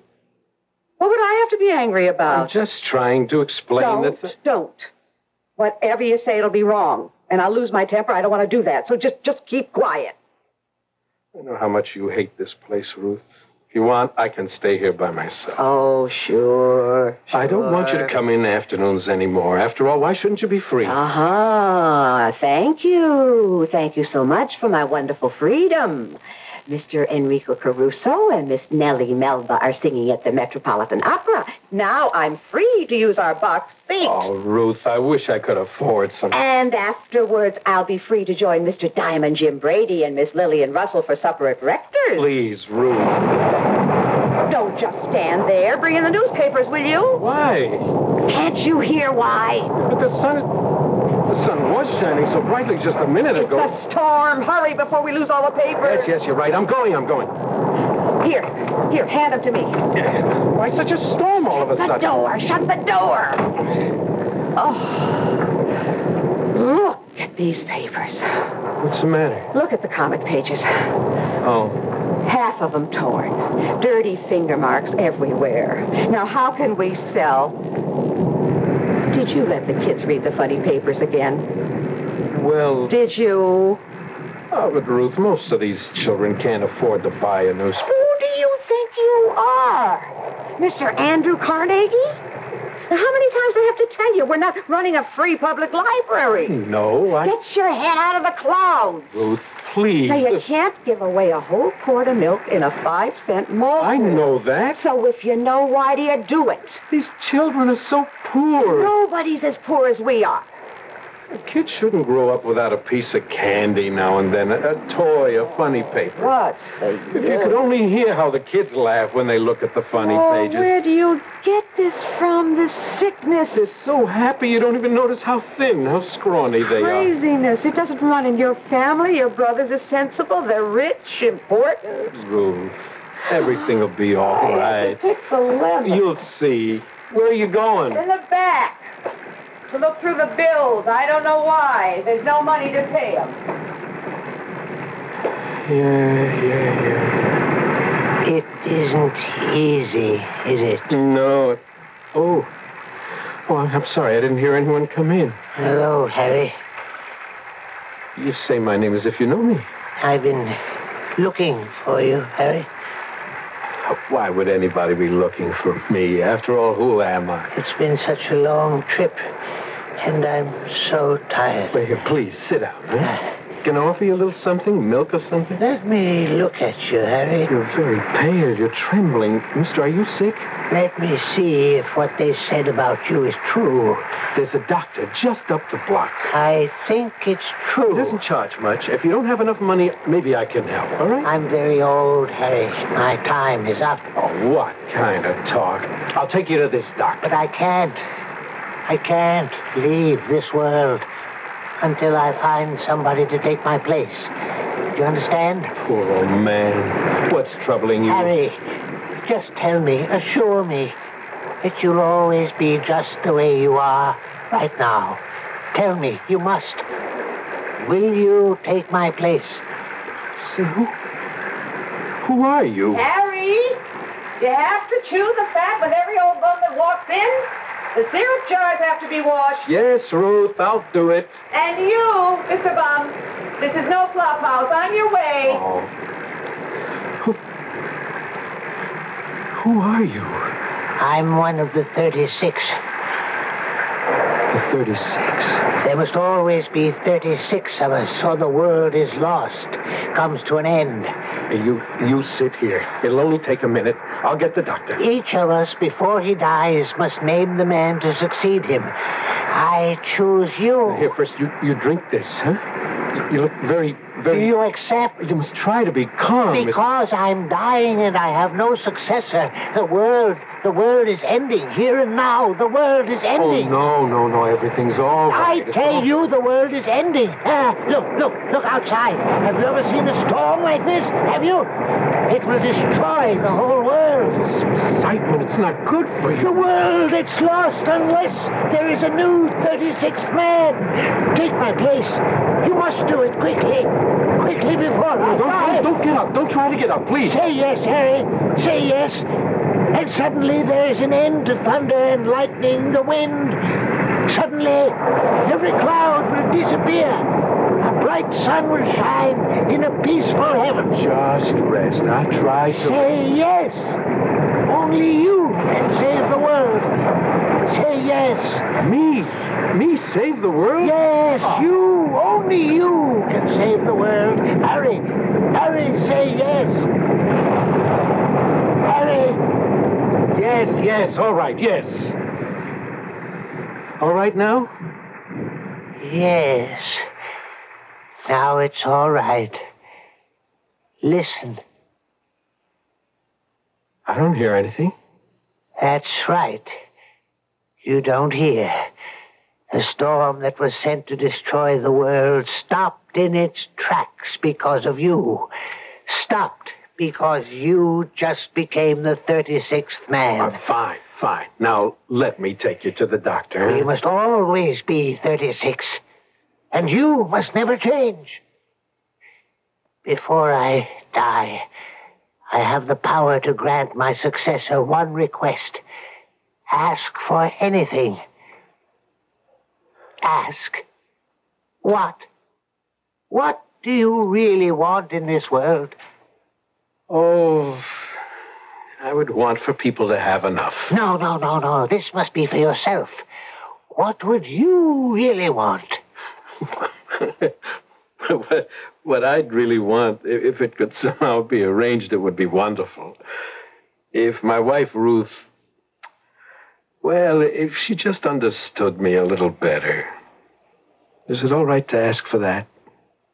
That's all you want? That's really all I want. Then one day she shall. One day, when you least expect it, she will suddenly understand you. Now, goodbye, Harry. I must leave. Oh, but look at you. You can't even walk. One need not be able to walk in order to leave this world. Here, lean on me. Ruth, quick, help me. Ruth. Goodbye. Lamed Vovnich. Goodbye.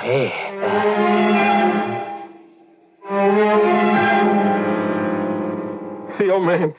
The old man, we have to help the old man. The old man. Harry. The old man. Harry, listen to me. Harry, listen to the doctor. The doctor, yes, the doctor. This is very old man in my store, doctor. No, Harry. We're in the store right now. Now, your wife says you keep shouting for help. Now, what happened? There was an old man here. What old man? He fell to the floor. He said he was dying. I yelled for you to help me. But there was no old man. Oh, you saw him? I saw him? Yes, you saw him. You asked him to leave the store. When was this? When? 5-10 minutes ago? You sure you're not imagining all this, Harry? Now, why should I suddenly Works say... too hard, Doctor. He doesn't get enough sleep. He forgets to eat. You mean that there was no old man? Where is he? He seemed so... just like a real person. We talked to each other, and he just fell dead on the floor. If he fell dead, Harry, where is he? Doctor, did you ever hear of the Lamed-Vovniks? Yes. The old man said he was a Lamed-Vovnik. Oh, the old man again. That he had chosen me as his successor. Harry, it was a hallucination. You thought you saw him. Oh, no. I saw him. He was real. To you. He was in that chair. He was real. He was in your mind. There are new things, Harry. An entirely new dimension of the mind is being opened, explored.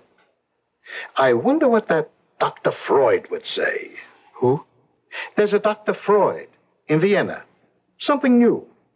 He's what they call a mind doctor. I wonder what he would say about your old man.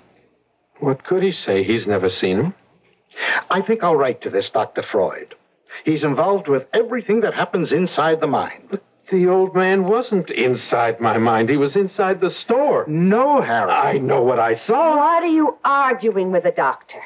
You can't even run your own business. You're trying to tell him all about his. Look, all I'm trying to say, Ruth, Never mind what you say. Does the doctor say there was no old man? Yes, but then there was no old man. And that's the end of it.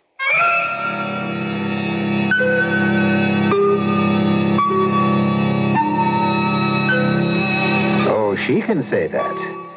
But you and I, we know that isn't the end of it. No, sir. If anything, it's only the beginning. You will have to give the devil his due. And I mean that literally when I shall return shortly with Act 2.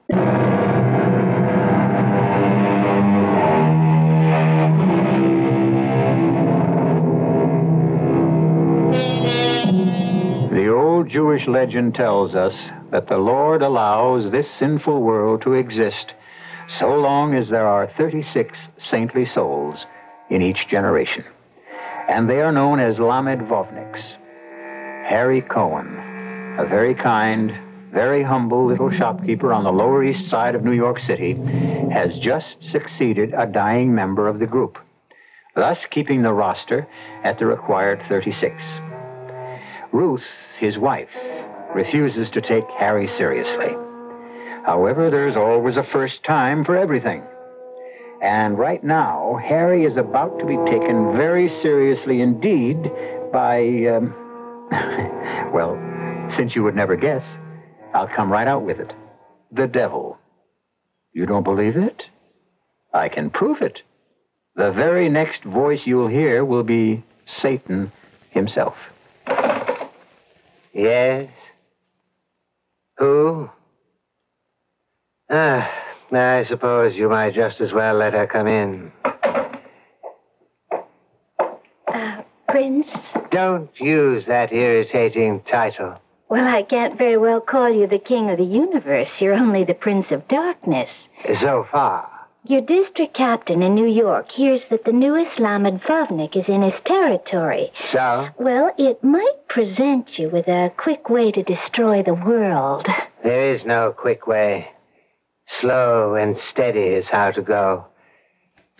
Now, in 8 or 10 years, I'm arranging for a war. There have always been wars. But this will be a world war. Oh, you've had those before. But not with these weapons. Oh, the weapons they'll have this time. Now, in about a year, there's going to be an invention called the aeroplane. A machine that flies through the sky. You can drop bombs from it. Destroy entire cities. I'm going to let them invent weapons so awful that one man will be able to... That's always been your problem. What problem? You're gadget happy. Now, I have a simple plan whereby you can destroy the world this very afternoon. You have? The newest Lamed Vavnik. Yes. Just help him fall from grace, as it were. Impossible. No one has ever been able to get a Lamed Vavnik. You never asked me to help. Your specialty is wasted. They're mostly elderly men. Long ago, they abandoned the pursuit of earthly pleasure. Or maybe it abandoned them. This new one is young. Young? I even think he's handsome. Oh, well. This places everything in a brand new perspective. Are you seducing anybody important these days? Oh, a couple of kings, a few presidents, some generals. Let's go after this one. What's his name again? Harry Cohen.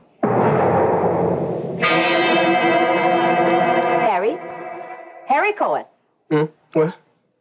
Oh, yes, Ruth. What are you doing there? Oh, I was just reading a book. Oh, that's wonderful. Oh, yes, Ruth, it is wonderful. It's a book about bees. Bees. This is a new affliction. Shows how bees talk to each other. Bees talk by the way they dance around each other. You may just think it's aimless, buzzing around without rhyme or reason, but every motion means something. And while you've got your nose buried in that book, anybody can come in and walk off with the whole story. Oh, no, Ruth. I was watching. Listen. I have to go see my brother. Oh. All right. Say hello to him from me. Oh, no. The very mention of your name gives him indigestion. Now, just tell me, can I trust you not to give away the store while I'm gone? Oh, Ruth. No. Don't answer. I'll just have to pray for a miracle. Ruth.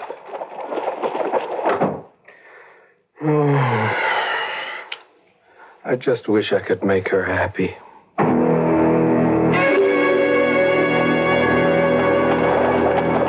There it is, Lilith, my dear. The shop of Harry Cohen. You gonna hang around for the kill, Prince? I still say you're not going about it in the right way. Tell you what you do, Prince. You go get yourself an umbrella.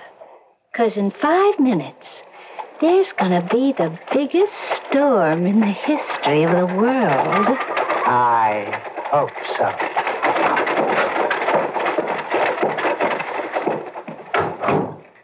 Hello, Harry. Yes? What can I do for you? Did anyone ever tell you how handsome you are? No. Well, you just listen to Mama, Harry, baby. Well, they never told me because it isn't true. I mean, why should people tell me I'm handsome? As my father used to say, his face is not his fortune. You just come here, Harry, honey. Listen, I'm afraid I don't know your name. Lily, honey. Lily. Mm-hmm. I don't have very much money. Money? No. Oh, sweetie, who said anything about money? But maybe I can help you. Help me? Yes. If you need a few dollars so that you can... So I can what? So that you can quit. Quit? Quit this terrible life you lead.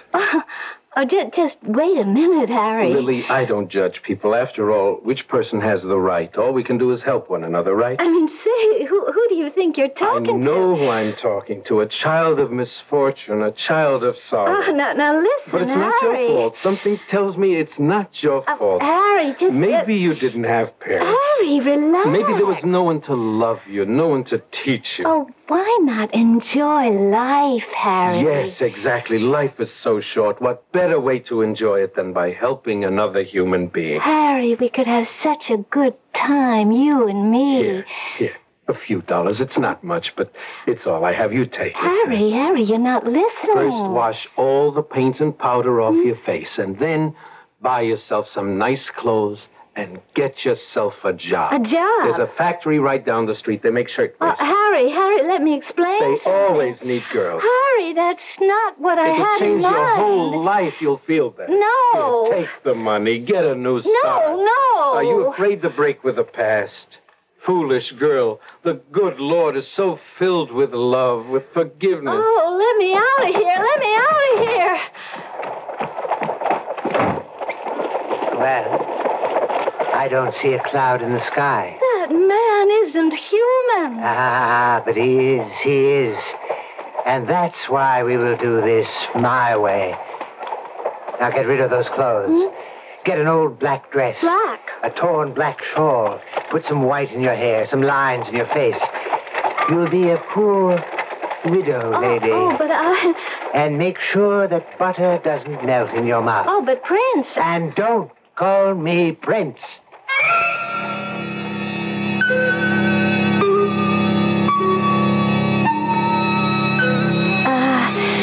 Excuse me. Oh, I'm sorry. I didn't see you. How much for these candies? Those? They're 2 for a penny. Oh, well, I would need 4 because there's Joey and Sarah and Tessie and Benny and... never... Thank you. Don't you want the candy? Well, no, because I can only spare 1 penny. You see, otherwise I won't be able to buy milk. You mean you can't spare a penny for candy? Well, not this week.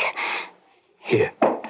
You take this. Oh, no. Now take Oh, no. Why not? Well, because it's charity, and Charity, what a beautiful word. It really means love, you know. It's what people should do for each other. Oh, I'm sorry, sir. I have my pride. But you have 4 little children. Shouldn't each of them have a piece of candy? No, not unless I could afford it. Why should they pay for your pride? Huh? Now take it. Come on, just take it. Well... You're new. I haven't seen you before. Well, I just moved across the street, top floor. Oh, what's that book on the counter? It looks familiar. Oh, do you read? Well, no, my husband did, before he died. It's a book on philosophy. Oh, yes, that sounds like what he used to read. He must have been an educated man. Oh, yes, he was a man like you, very kind, very intelligent. Oh, he would come home from work at night and he would read to me from the philosophy book. Oh, that's what I miss so much. Well, bye. Goodbye. Where's the record for the syrup? I forgot to keep it. Ruth, What do you do all day that you can't keep the simplest figures? I said I was sorry. I'll try to do better. Those books. That's what you're busy with, this junk. No, Ruth, now that's not junk. Garbage, nonsense. In any of these books, is there even one word that can tell you how to make $1? Ruth, it is written, man does not live by bread alone. I'll make a bargain with you, Mr. Philosopher. You live on books, and I'll live on bread, and we'll see who lives longest. Look, let me read you something beautiful from philosophy. Here, listen to this. No. You listen. You go home. You eat your supper. You go to sleep. Because 6 o'clock tomorrow morning, you have to be here to open the store. Oh, but Ruth, I just want to read this to you. All I want in this life is a little peace and quiet. This is such a beautiful thought. I have to share it with somebody. Leave me alone, will you, please? I share too much with you as it is.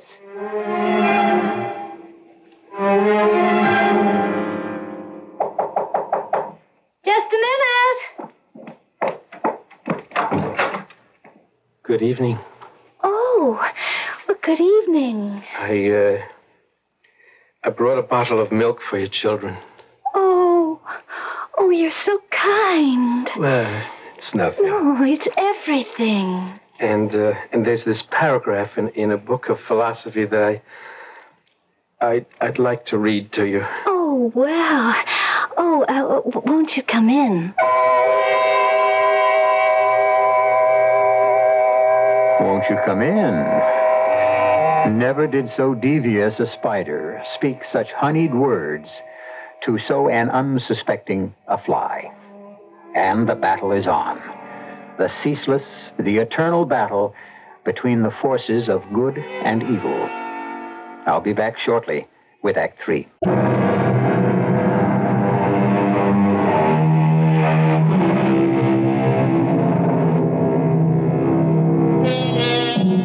You know, of course, that the old Jewish legend tells that the Lord allows this sinful world to continue only because in each generation there are 36 saintly souls called Lamed Vovniks. Should there ever be one less than this required number, the world will be immediately destroyed. Satan, unfortunately, is also aware of the situation, and he has sent Lilith, the seductress, to work her evil charms. The fate of the world hangs on the outcome of the next scene. Won't you, come in? Oh, thank you. My children are asleep. And now, thanks to you, they will have milk tomorrow morning. Oh, please, say no more about it. I came across this passage in a book, and I just thought you might like to hear it. Oh, yes. Oh, yes. This is what I miss most, just talking, having my husband read to me, explain to me. Your wife, she must be a fortunate woman to have a man like you. Well... To have a philosopher, a sage for a husband. To live with wisdom every day. Oh, well, it was just this passage that I came across. It says, "It is truth that turns a hovel into a palace, that makes a youth handsome and a maiden fair, that transforms all the base metal within us into pure and shining gold." Yes, and there's more than the truth we know. There's the truth we feel, the truth that beats in our hearts. Yes. The truth that pounds in our pulse. It's a little bit close in here, isn't it? Harry, there is this truth between you and me. I think I'd better go. Are you afraid? Afraid? No. I just should have been home a long time ago. Where is home, Harry? What is home? Well, I live... oh, look, it's starting to rain. Home is where the truth abides. Rain? The moon was shining so brightly before. Oh, don't deny the truth, Harry. Such a rain. All of a sudden, where did it come from? Poor Harry. Bold enough to speak the truth, but too timid to live it. Why are you afraid, Harry? I'm not afraid. Then obey the command of your heart, your senses. What do they command you to do? You're so beautiful. Well, then why are you afraid of me? Didn't the poet say beauty is truth? Yes. Come to me, Harry, and learn the truth. Yes. No, I see you now. I know who you are. No! Harry! I know where the rain is coming from. I'll stop it! Harry, you come back here! Harry, come back! Well, another brilliant performance that gets us nowhere, my dear. I give up. He's all yours. Yes, Lilith. He's all mine. He doesn't know that yet. But soon he will be all mine. I wish you luck. Not luck. Skill. If you really want a man, you work on his wife. And she has a brother, a wealthy brother. And tonight, he will have a dream.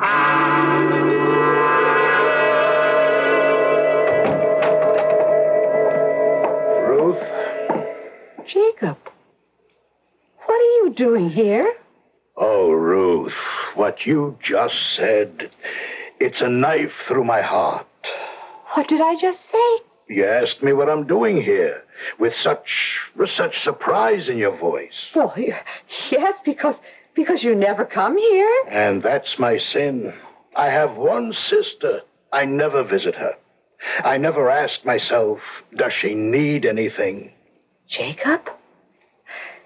Jacob, you better sit. Now, let me get you something to drink, a little soda. Put a little syrup in it. You are sick. I really haven't been a good brother. Yes, that's true. You haven't. But now I'm going to make up for it. You are? My sister. My little sister. She isn't going to waste her youth and her beauty in a candy store. Jacob, you want to go in the back, maybe? Lie down? And my brother-in-law. Such a splendid person, a man with a heart of gold. That's true. And a brain. Such a brain. I'm getting old. I need help. I need a man. A brilliant man who can run my business for me. A man like Harry. No. What you don't need is a man like Harry. Harry, what a wonderful person. A man in a million. Now he's ready for real responsibility. But Jacob... I want Harry to become my right-hand man. This is Jacob? My brother? Send your husband to see me the first thing tomorrow morning. Harry? Yes, it's Harry. Did you go see my brother? Yes. Well, tell me. Did you ever suspect such a thing? Look at you. You're still in a daze. Yes, at his house. He lives in a palace. He has 5 bedrooms. He can only sleep in one of them at a time. Where do you want to live, Harry? Live? Of course, live. We're certainly not going to live in this neighborhood anymore. Why not? Why not? Because we're going to sell the store. Why are we going to sell the store? Why? Well, because...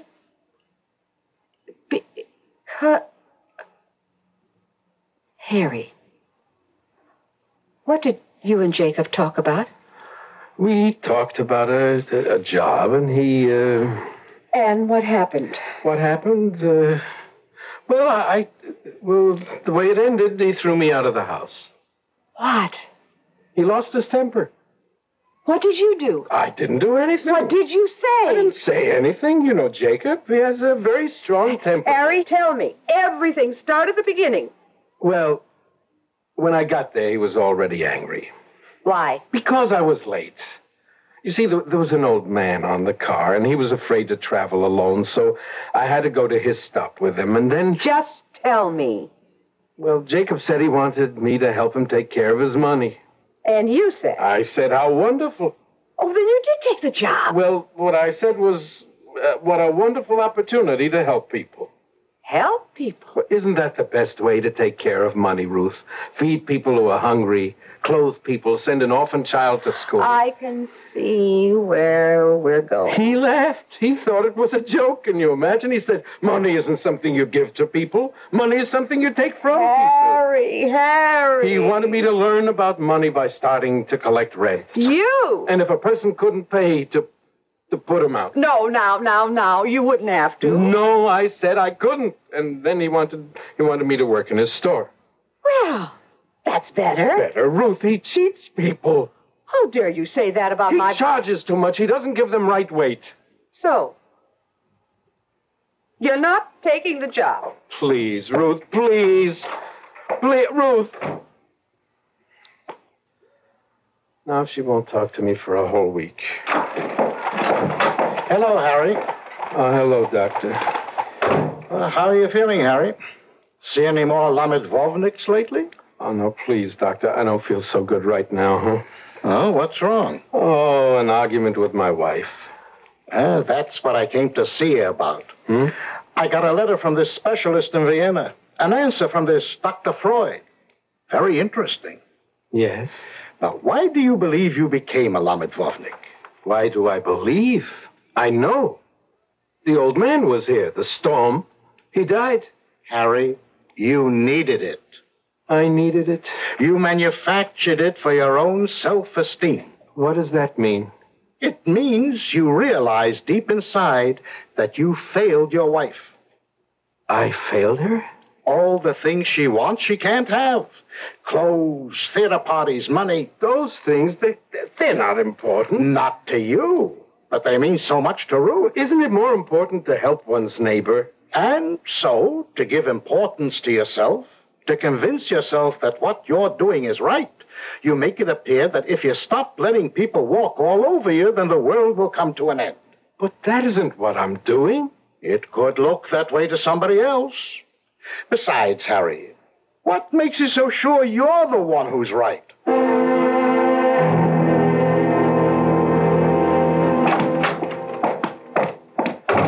Hello, Ruth. Ruth, please talk to me. Ruth? Why are you handing me this piece of paper? Oh, I see. Harry, I will not talk to you until you go to work for my brother and take your head out of the clouds. All right, Ruth? I'm going. What? Tomorrow morning, I'm going. Harry, you don't mean it? Yes, I mean it. Oh, Harry. Oh, we'll be so happy. I keep saying, who am I to judge? And yet I judge constantly. Where's it written that I, Harry Cohn, must starve on a crust, freeze in a cellar? No, I've spent the first part of my life giving. I'll spend the rest of it taking. Harry, what's the matter with you? Nothing's the matter. No, you won't fool me. The world isn't ending. Harry, what's the matter with your face? My face. It's so hard. Why do you look so mean? I don't like that look. I've stopped fooling myself, that's all. What arrogance. To think I'm one of the Lord's chosen. Rage and howl, I don't believe you. The world will go on. What are you saying? I won't wait until tomorrow. I'll go to him now. The sooner the better. He's a fool. He thinks he knows how to make money. He knows how to sweat pennies from the poor. I'll teach him tricks he never dreamed of. Harry, no. No, what? You want money, furs, jewels? An emperor's wife will be a bigger woman beside you. Don't go. You think I'm afraid of that storm? Let's go, me. Let's go. Don't go. I don't want you to go. You what? I don't like you this way. I don't want you this way. Oh, Harry. Why do I make you so miserable? Ruth. Why do I want to change you? I love you. Just the way you are. Just the way you are. Yes, Harry. One day, when you least expect it, she will understand you. Your wife will understand you. You're the sweetest person in the whole world. I don't care if you're not rich, if you're not important. I love you. Oh, look, it's such a nice night. Go upstairs. Get some rest. Because you look tired. Yes, Ruth. I am tired. You look it, Harry. So tired. You look as if the whole world is resting on your shoulders.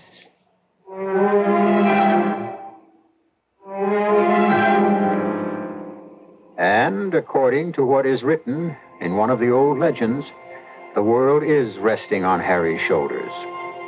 As an additional thought, if a sudden storm should upset the weatherman's predictions for a beautiful day, remember, some one of 36 people may be having a momentary lapse, because, after all, even the saintliest of humans still are human.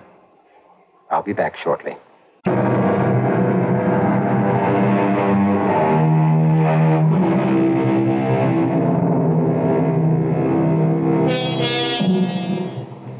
pass him or her on the street without knowing it. You may look at some insignificant, retiring, unimportant person and never know that he, assisted by 35 others, holds your fate, your life, your world. We think the world is saved by the strong, the mighty, the powerful. But no, they can't save it. They can only destroy it. Remember, it is the meek who not only inherit the earth, but maintain it as well. Our cast included Ross Martin, Ann Petoniak, Robert Harris, Carol Teitel, and Robert Dryden. The entire production was under the direction of Hyman Brown. And now, a preview of our next tale. Every cop in this city is looking for you, Top Dog. Dave, don't bait him. That's okay, lady. I know it. You really shoot Mrs. Schofield? She caught me going through her apartment. To shoot an old woman in cold blood? Well, she seen me, didn't she? No. Listen, baby, I'm a 3-time loser. Now, I got nothing to lose. But that poor little thing... Gosh, she could have pulled me out of the file. She seen me. And anybody sees me on a job gets it. Anybody catches me on a job gets it. Hey, that's where you get a break, man. Now, ain't you glad you're blind, huh? You couldn't give him a make on me. Hey, lady. Hey, lady, you blind like your husband? No, Yes, we're both blind. So, you seen me too, lady. Radio Mystery Theater was sponsored in part by Contact, the 12-hour cold capsule. This is E.G. Marshall inviting you to return to our Mystery Theater for another adventure in the macabre. Until next time, pleasant dreams.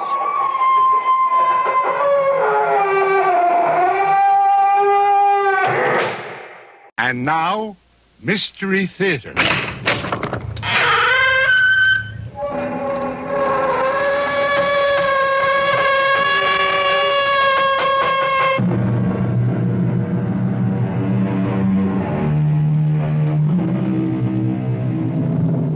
Come in. Welcome. I'm E.G. Marshall. Won't you join me in the exploration of the rich resources of your own imagination?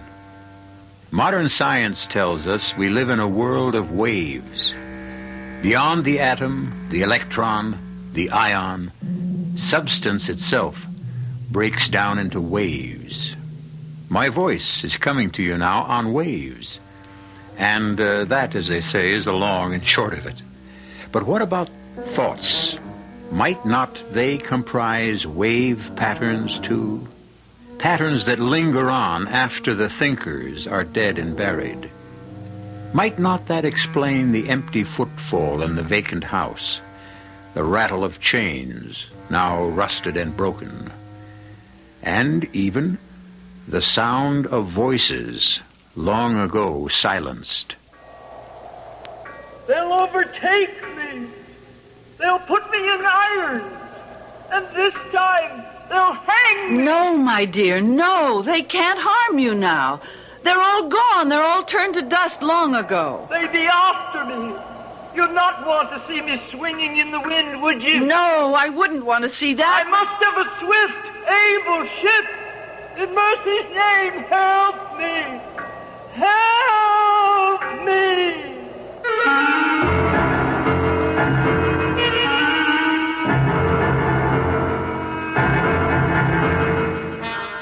Our mystery drama, The Strange Voyage of the Lady D, was written especially for the Mystery Theater by Mary Jane Higby and stars Paul Hecht and Augusta Dabney.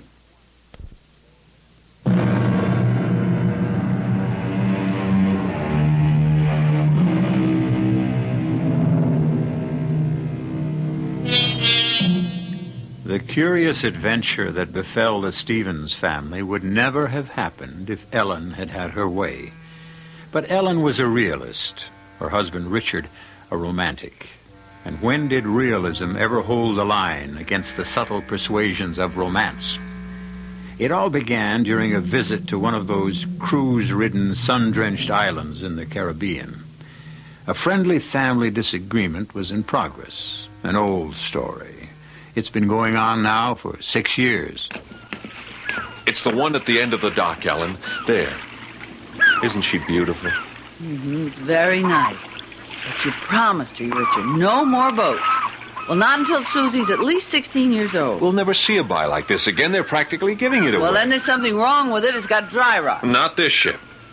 Come on, step aboard, Ellen. Richard, why do you start these things? You know we're not in the market for a boat. Oh, but this is such a jewel. Wait till you see the cabin.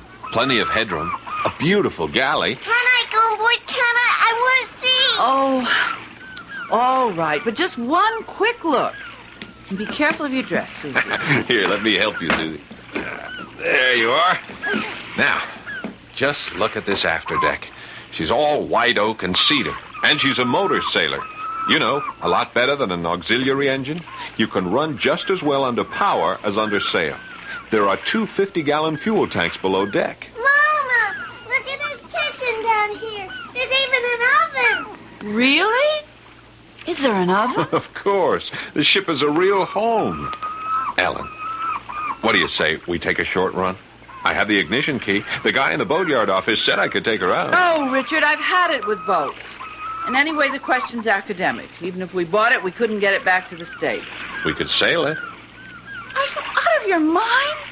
It's hundreds of miles. She has an enormous cruising range. What with the engine and sail, we just watch the weather predictions very carefully. Oh, come on, Susie. We're going to get off now. Richard, you take the keys back to the boatyard man. And I'll get the car and bring it down as far as I can. I'll pick you up at the gate. Daddy? Yeah? I want to take a ride in it. Can I tomorrow, Daddy? Can I? What, dear? Can we go for a boat ride tomorrow? I don't know. Depends on your mother. Oh, I wish we could buy the boat. Don't you? Daddy? Don't you? Don't I what? Wish we could buy the boat? Yeah, well, that part's all taken care of. I already bought it. The only problem now is how to break the news to your mother.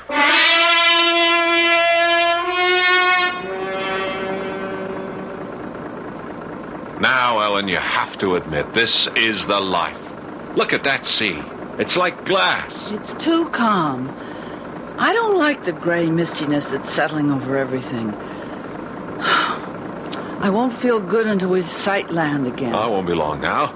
We were clipping right along when we had the sails up. See, that's the advantage of a motor sailor. When the wind died, we could switch right over to power and still maintain our speed. Except for that panicky half hour when you couldn't get the engine started. Just a little corrosion around the points. Bit of sandpaper fixed that. Here, Ellen, why don't you take over the wheel, eh? I want to go and look at the chart. Now, the first buoy we pick up is number 12. From there, we'll see a light. If we make it before nightfall, you can take over for a few minutes. Okay, Susie? I don't like this mist. You know where we are right now? We're sailing on the Spanish Main. The Spanish Main? That's right. These waters were infested with pirates in the old days. Blackbeard and Calico Jack. Richard, I think there's a fog closing in. Look ahead. Yeah. Well, just hold a steady course. We'll be sighting that buoy any minute now. Susie, go below and bring up my binoculars. There's a good girl. The visibility's not any too good. We can't be far from port. Oh, Richard, I hope we're not running into one of those awful pea soupers. Now, don't panic. Don't get Susie frightened. Here's binoculars. Thanks. Can you make out anything? Well, I don't see it yet. But we will. Tell me more about the pirate. Okay. Well, Calico Jack Rackham. They called him that because of the fancy clothes he wore. He sailed with Anne Bonny. There were girl pirates, too, you know. Girl pirates? Sure. Anne Bonny and Mary Reed. And from all accounts, they were better at it than the men. The fog's getting awfully thick, Richard. I've never seen one roll in so fast, and the sun's gone. I'll take over. No, I can hold her on course. You keep looking for that buoy. We should have been in port long ago. Well, we lost a little time trying to start the engine. Are we lost? Of course not. I think we ought to start sounding our foghorn. Not yet. Don't you want to hear what happened to Anne Bonny? What happened to her? Well, the pirates all went to jail. They hanged poor old Calico Jack. Mary Reed was dying of a fever, and Anne Bonny nursed her. And then, well, nobody knows just what did happen. In the morning, when the jailkeeper opened their cell, he found the body of Mary Reed, but Anne Bonny was gone. She disappeared and was never heard of. Richard! What? Look! Look what you've done, oh, Richard, how could you? Well, what? Well, what is it? This monkey wrench, it's right behind the compass. Richard! Who put that there? Who? Who was working on the end? Wrench will have pulled that compass so far out of line, heaven knows where we are now. Yeah, sorry. I was so glad to get that motor started. Ellen, I'm sorry. Oh, if I ever get my feet on dry land now, again. Look, let's keep calm. We are not lost. Oh, no, we're still right here in the Atlantic Ocean. I'm sorry, Ellen. How I ever let you talk me into this expedition. Just try to keep cool. Daddy? It's all my fault. We're probably 50 miles off course. Daddy, there's a big can floating over there. What? Where? There. The buoy. It is. Oh, thank heaven. I'll take the wheel. I want to go right up to it. We got to be sure of that number. It should be 12, right? Yeah. I see it. I see the number. What is it? 3. 3? No, it can't be. A 3 and an 8. Oh, no. That's what it is. Ellen? Susie's right. 38. That's impossible. Take the wheel again, Al. Just idle here by the buoy. There's no 38 on this chart. We're way off course. I have to go below and get the other charts. Can you still see the buoy, Susie? Sure. It's right here. Well, keep your eye on it. Don't let me drift too far away. Darling? Yeah? You're not smoking down there, are you? Good Lord, no. You know I haven't smoked in 10 years. I smell tobacco. So do I. What? Oh, well, let me get at the engine. Maybe there's a short in the wire. No, it's not like that. It's tobacco.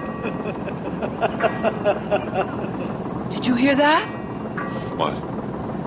It sounded like somebody laughed. Ahoy! It's a ship.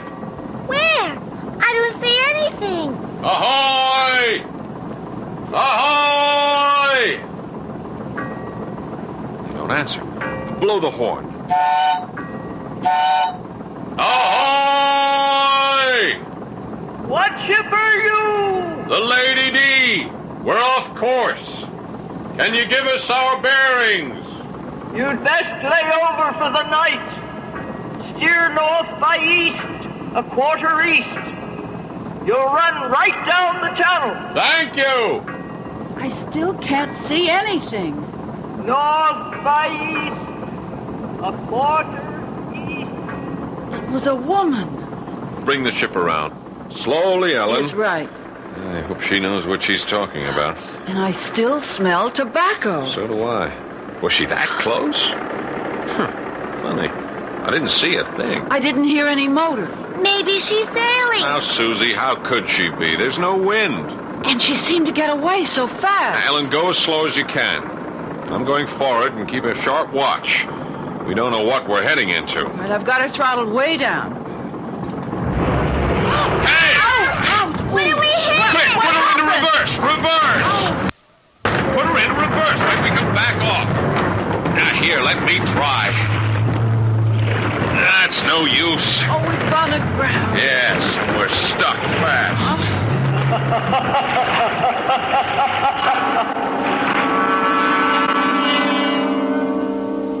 One of the most beautiful yet fearful tales that travelers tell is the Lorelei, the siren who sits on a rock, combing her long golden hair and luring unwary boatmen to their doom. But a siren who smokes tobacco? We'll learn more of this unusual temptress when we return shortly with Act 2.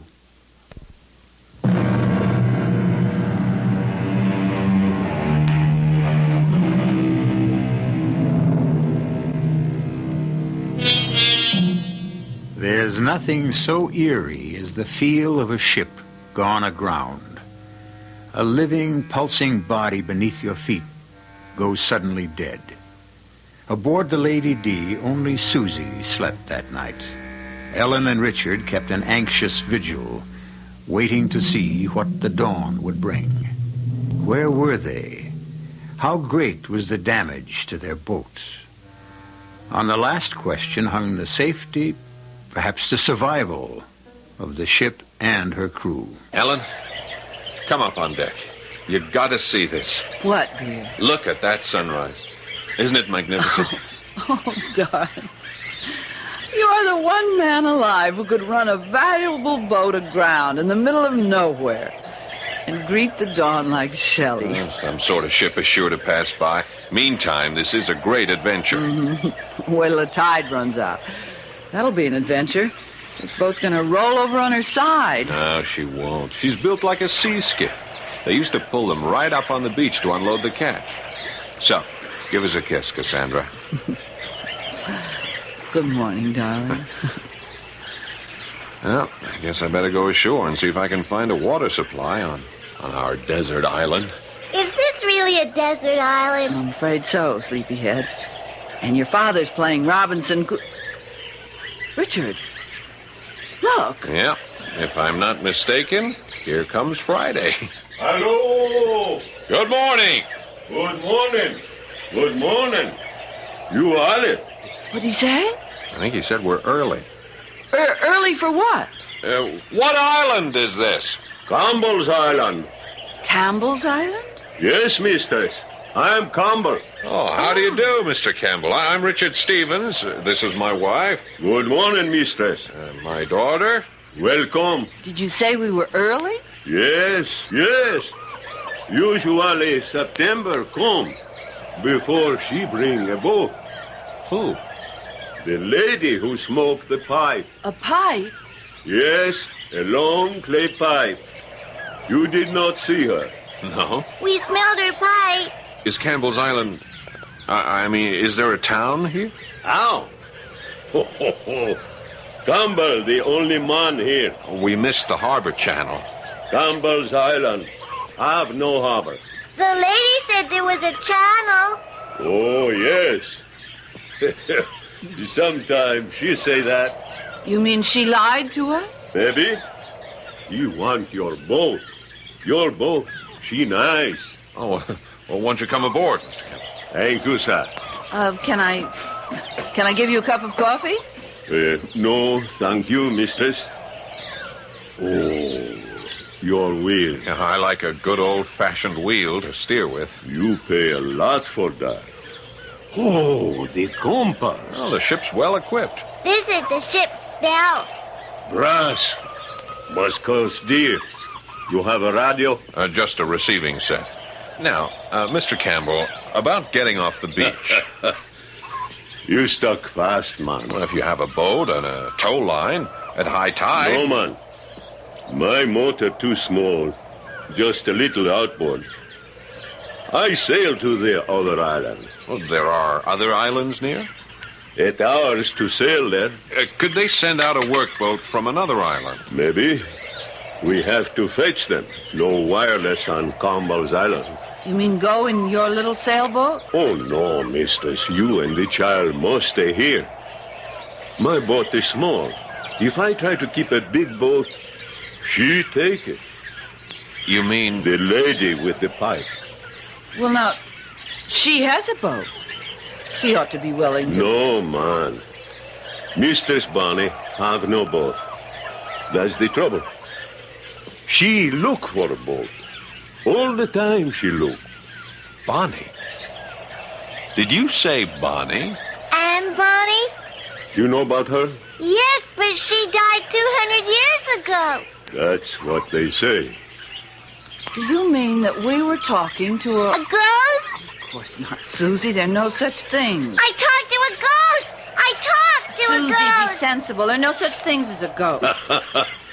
Your boat is stuck fast on Campbell's Island. For true? Why, yes, but... If the ghost, she don't bring you. How you think you got here?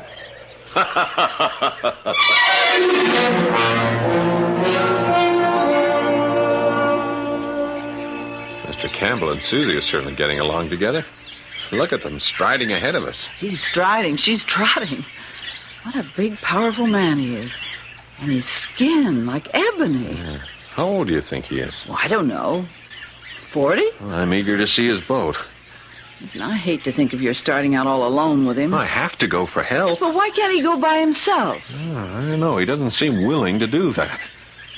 Did you notice the way he examined our boat equipment? Yeah, like he was taking inventory. Yeah, but what do they call those people who lure ships to their doom by putting out beacon lights? Wreckers. Yeah. You think he's a wrecker? The thought crossed my mind. Oh, but we did hear a woman's voice. Now, look, there could be two explanations for that. Either there is a woman on this island, in spite of what Campbell says, or he's a ventriloquist. Look, Ellen, look down there. Why, it's a castle. A ruin. A burned-out ruin. How in the world on this desert island? I know what that is. I've seen those burnt mansions before. This was a plantation in the slave days. When the slaves rebelled, they burned the house to the ground. Half of it is still standing. Yeah. And now the house and the island have found a new master.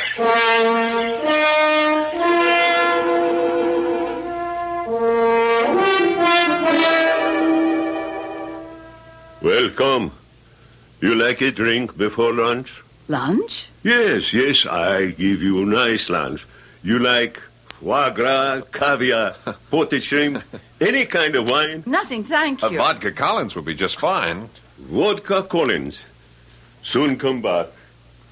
Mama, Mr. Campbell says there's an ice-cold spring behind the house and coconuts and pineapples and good... Look in the corner there.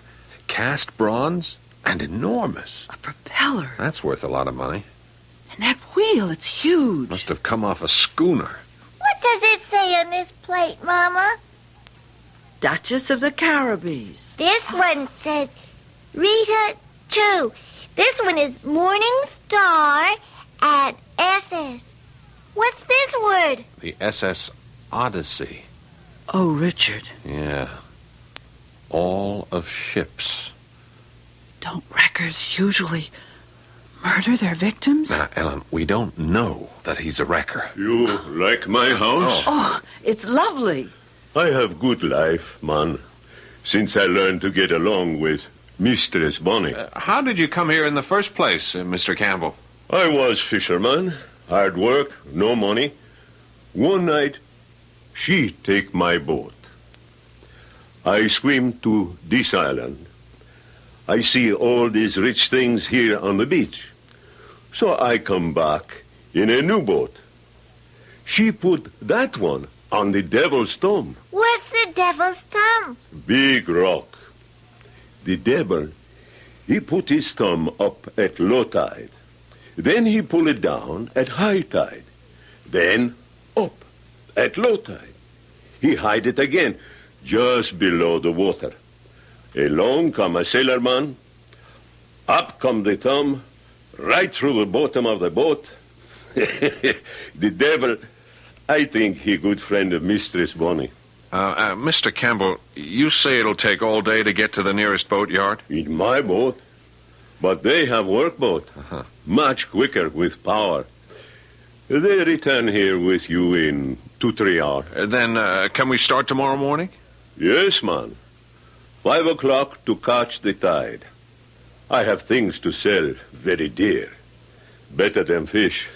Oh, yes, better than fish.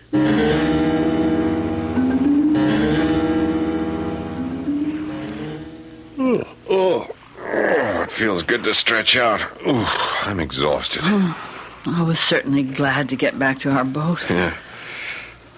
I'm afraid I'm too nervous to sleep, though. I dread the thought of our separating tomorrow. When I think of you, all by yourself on the sea with that giant of a man, I'm so frightened.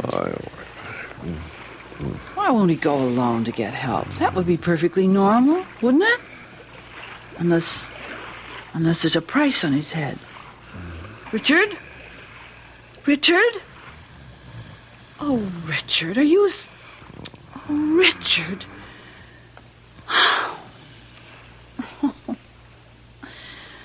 Oh, dear, I'll never get to sleep. She's a naval ship. What? Who's that? Over the side with you, lad. And mind, walk on cat's feet. Who's there? Tobacco. Aye, a good seaworthy vessel. Who's there? Who are you? Ah, good evening, lady. I'm just admiring your ship. May I come aboard? There's somebody with you. I heard you talking. Aye, but they all ran at the sound of your voice. Men, a craven lot. Jack Rackham was the same. But Mary Reed stood beside me, and we held off the king's men till our pistols were empty, and they boarded and knocked the cutlasses out of our hands. Ah, Mary died in prison, poor soul. She was with child. Ah, but that was days ago. Days? It was more than that. Perhaps. I've lost count of time. Will you join me in a pipe? No, thanks. A fine, soothing thing to sit on a ship's deck and blow rings at the moon.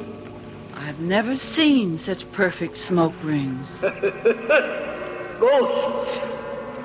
Ghosts? Aye, the ghosts of wedding rings I should have worn. Calico Jack called them that. A captivating man was Jack with his black, gypsy wild curls. Ah, they hanged him nonetheless. I stayed till Mary breathed her last, and then... And then? What happened? Not all the king's men could ever find out. But come, what will you take for your ship? She's not for sale. Come, I must have a ship. They be after me. You'd not want to see poor Angie swing in the wind like Calico Jack, would you? No, I wouldn't want to see that, but they can't harm you now. They're gone. All turned to dust long ago. They'll put me in iron! No, my dear, no. I must have a ship! Listen, I have something worth hundreds of ships. I'll trade it now for this miserable little craft. What is it? Rackham and I, we sailed with Blackbeard once. Blackbeard? The same. Now, come close, lass. I know where Blackbeard buried his treasure. Blackbeard's treasure? A great treasure it was. The booty from 3 rich Spanish merchantmen, laden with gold and silver. You have a map? A chart? No need. I know where it is. Come with me, lass. We'll slip out on the next tide. Aren't you forgetting that you drove us aground last night? A good storm will set you afloat.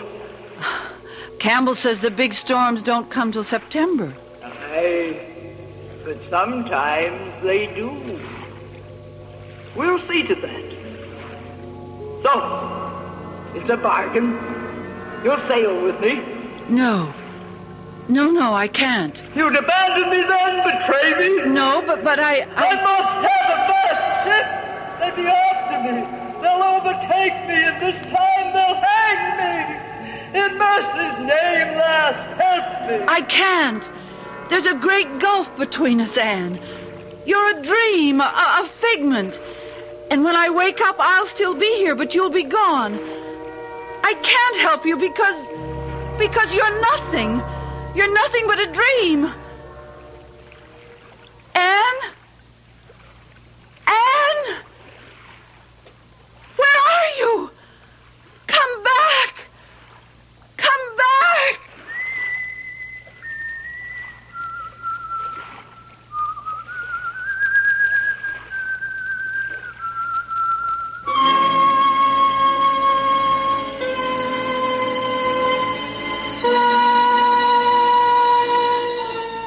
There's an apparition for you. A whistling, pipe-smoking lady with a cutlass at her belt. But why did she leave so abruptly? Was she offended at being called a nothing, a figment? Well, none of us likes to hear the truth about himself, least of all a ghost. We'll follow Anne Bonny's ruthless quest for a ship when we return shortly with Act 3.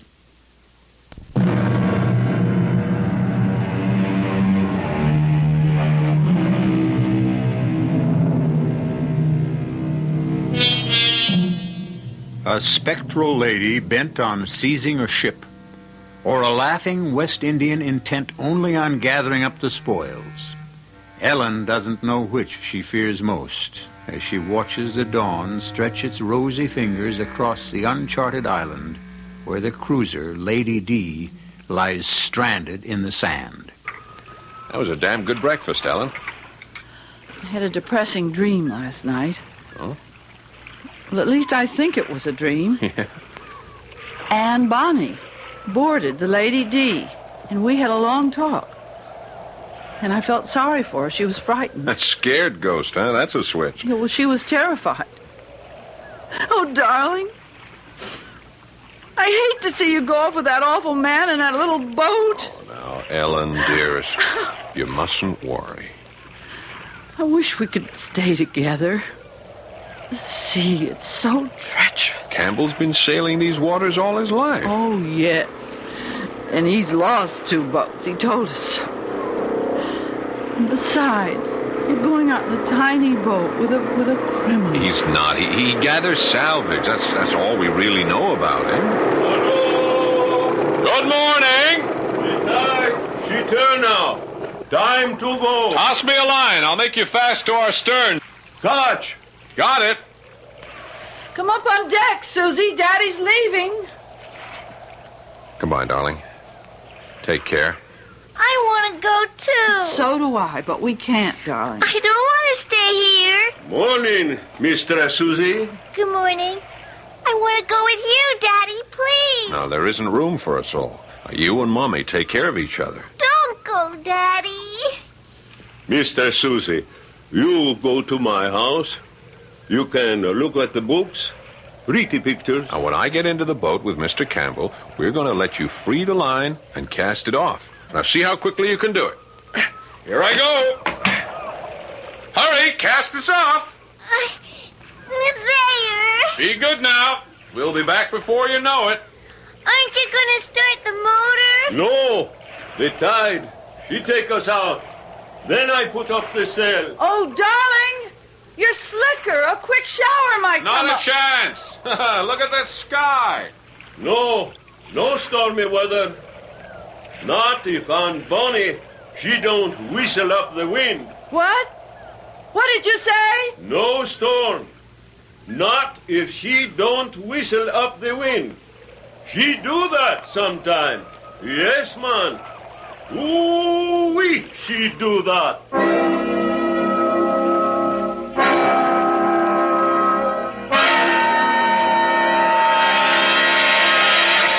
We've stayed too long in Campbell's house, Susie. We should be getting back to the Lady D. It's still raining. I thought it was one of those quick little tropical showers, but just look out there. The water's all ruffled. White caps.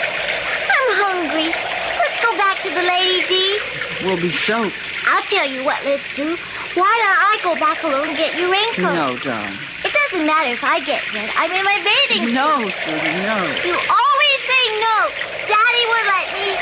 It's only a little way. Please? Well, you promise you'll come straight back? I promise. No loitering now. I won't.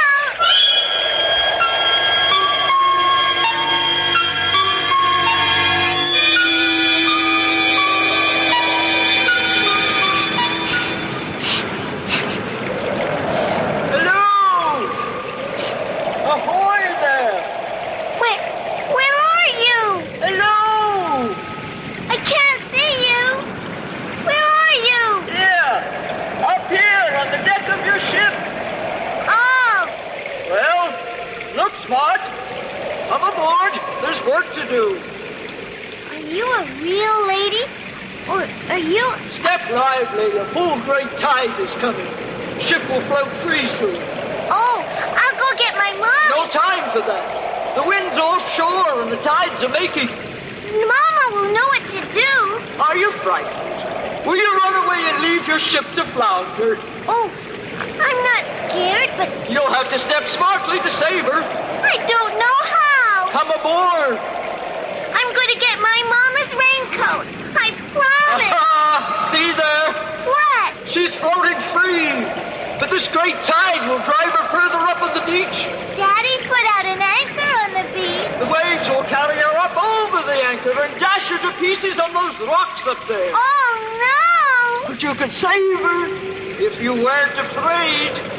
I'm not scared. Then, up to the mainsail, lass. I can't put up the sails. I'm not big enough. Ah, that's a pity. The ship is lost. Lost. But I can start the engine. Can you not? Sure, anybody could do that. You just turn that little key there. She starts right off. She's saved. Start her up. I can't lift that big anchor, though. Cast it off. Cast it off. Better to lose an anchor than a ship. Daddy says you always start the engine first. Aye, aye. Captain? I'm too short to reach the gear shifting. I know. I'll get something to stand on. Here. Daddy's tool chest will do.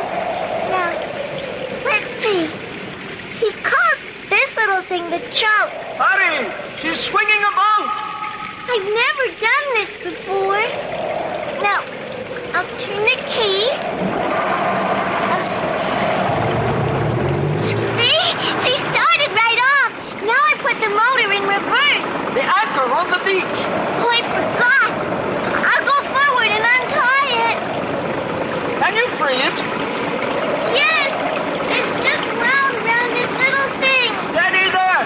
She's rolling. I have to throw the rope far away.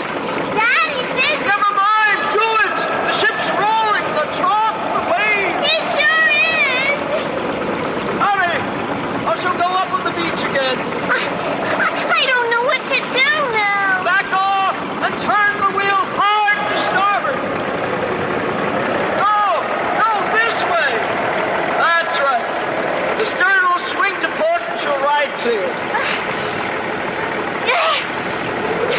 I did it, but she's going to... A fine helmsman you be. She's in deeper water now. Straighten her out, head out to sea. Hard to port. The wheel's so big. There. That's better. We're not rolling so much. Where shall I go? Right out to sea.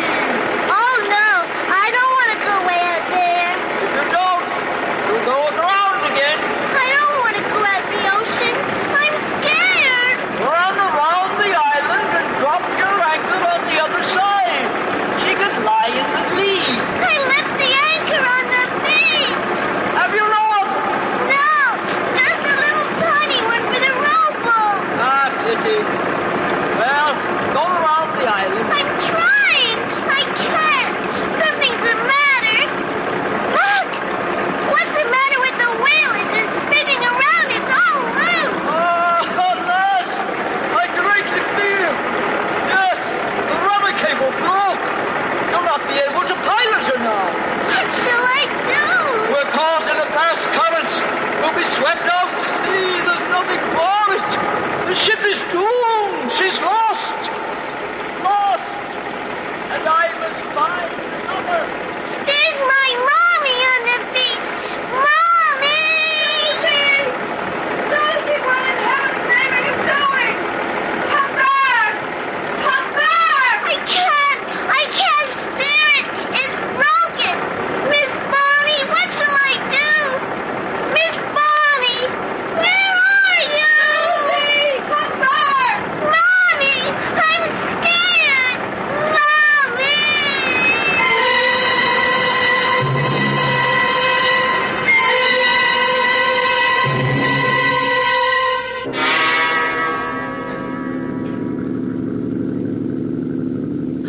a ship can't just disappear like that, can it? Without leaving a trace. Of course not, darling. Mr. Wyatt here has radioed back to the boatyard. They say the authorities are sending out a helicopter. We'll hear from it soon, and when we do, we'll go right to her. This tug is faster than it looks. Oh, waiting is terrible.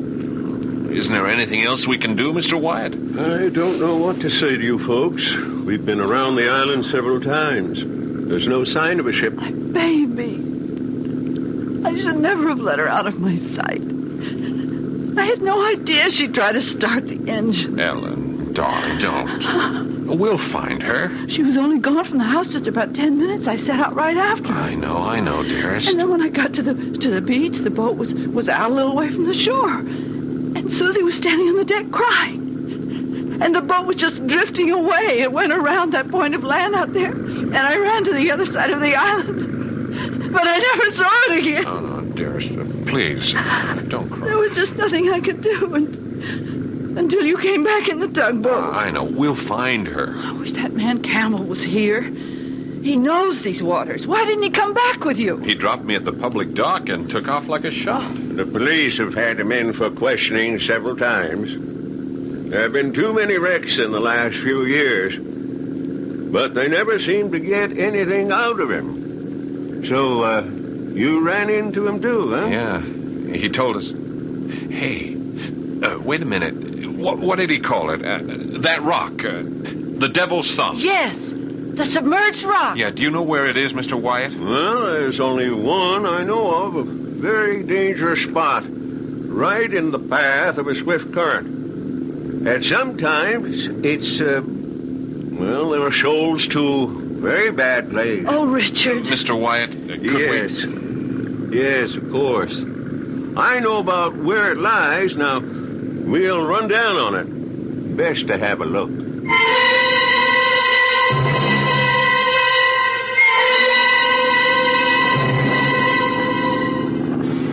This is the tugboat Swallow calling Coastal Police Launch.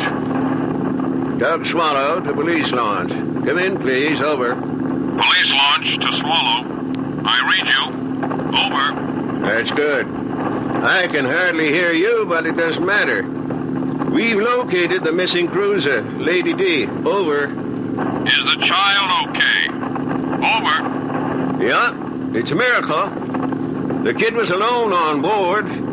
She managed to drop a small anchor onto a submerged sandbar near the Devil's Thumb. I have the boat in tow, and we're heading back to port. Over. Glad to hear it. Over. Right. Over and out. Well, Susie, you're quite a sailor. But how did you know that sandbar was there? You couldn't see it. The lady told me. The lady with the pipe. The lady? She's not a real lady. She's a ghost. A ghost? Well, it's hard to explain. We don't believe in such things, of course, but... She went away for a while, but when I started to cry, she came back. A ghost? I'm sure there's some perfectly natural explanation. She said to put out a long, long line so the anchor wouldn't drag. Well, that was sound advice. But I don't understand. You see, Mr. Wyatt, I'd been telling Susie these pirate stories. And I'd had a very vivid dream, and she heard us talking about that. You know how impressionable children are. Excuse me. Do you smell something burning? Something burning? Yeah, smells like tobacco. Richard. Mr. Wyatt, don't you think we better get both these boats back into harbor just as fast as we can?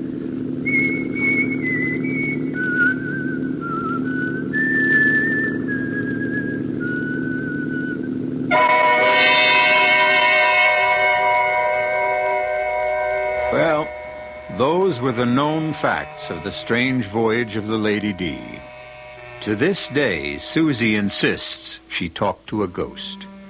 Ellen believes it was a startling example of the power of the imagination. And Richard has been reading up on the dematerialized nature of modern physics.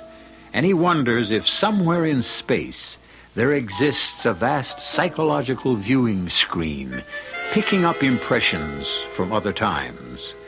and through which it was the fate of the Lady D to pass. I'll be back shortly.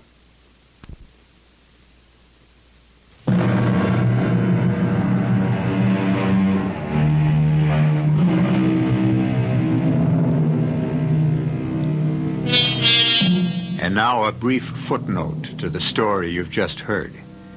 Among seafaring men, there is a belief, as ancient as the art of navigation itself, that when the wind dies down, a sailor may bring it to life again by the simple act of whistling. The mystery concerning the fate of Anne Bonny, as well as her life of piracy with Calico Jack, Mary Read, and the nefarious Blackbeard, is not legend. It is thoroughly documented historical fact. Our cast included Augusta Dabney, Paul Hecht, Corinne Orr, Margaret Barker, and Dan Ocko.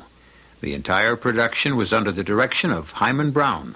This is E.G. Marshall inviting you to return to our Mystery Theater for another adventure in the macabre. Until next time, pleasant dreams.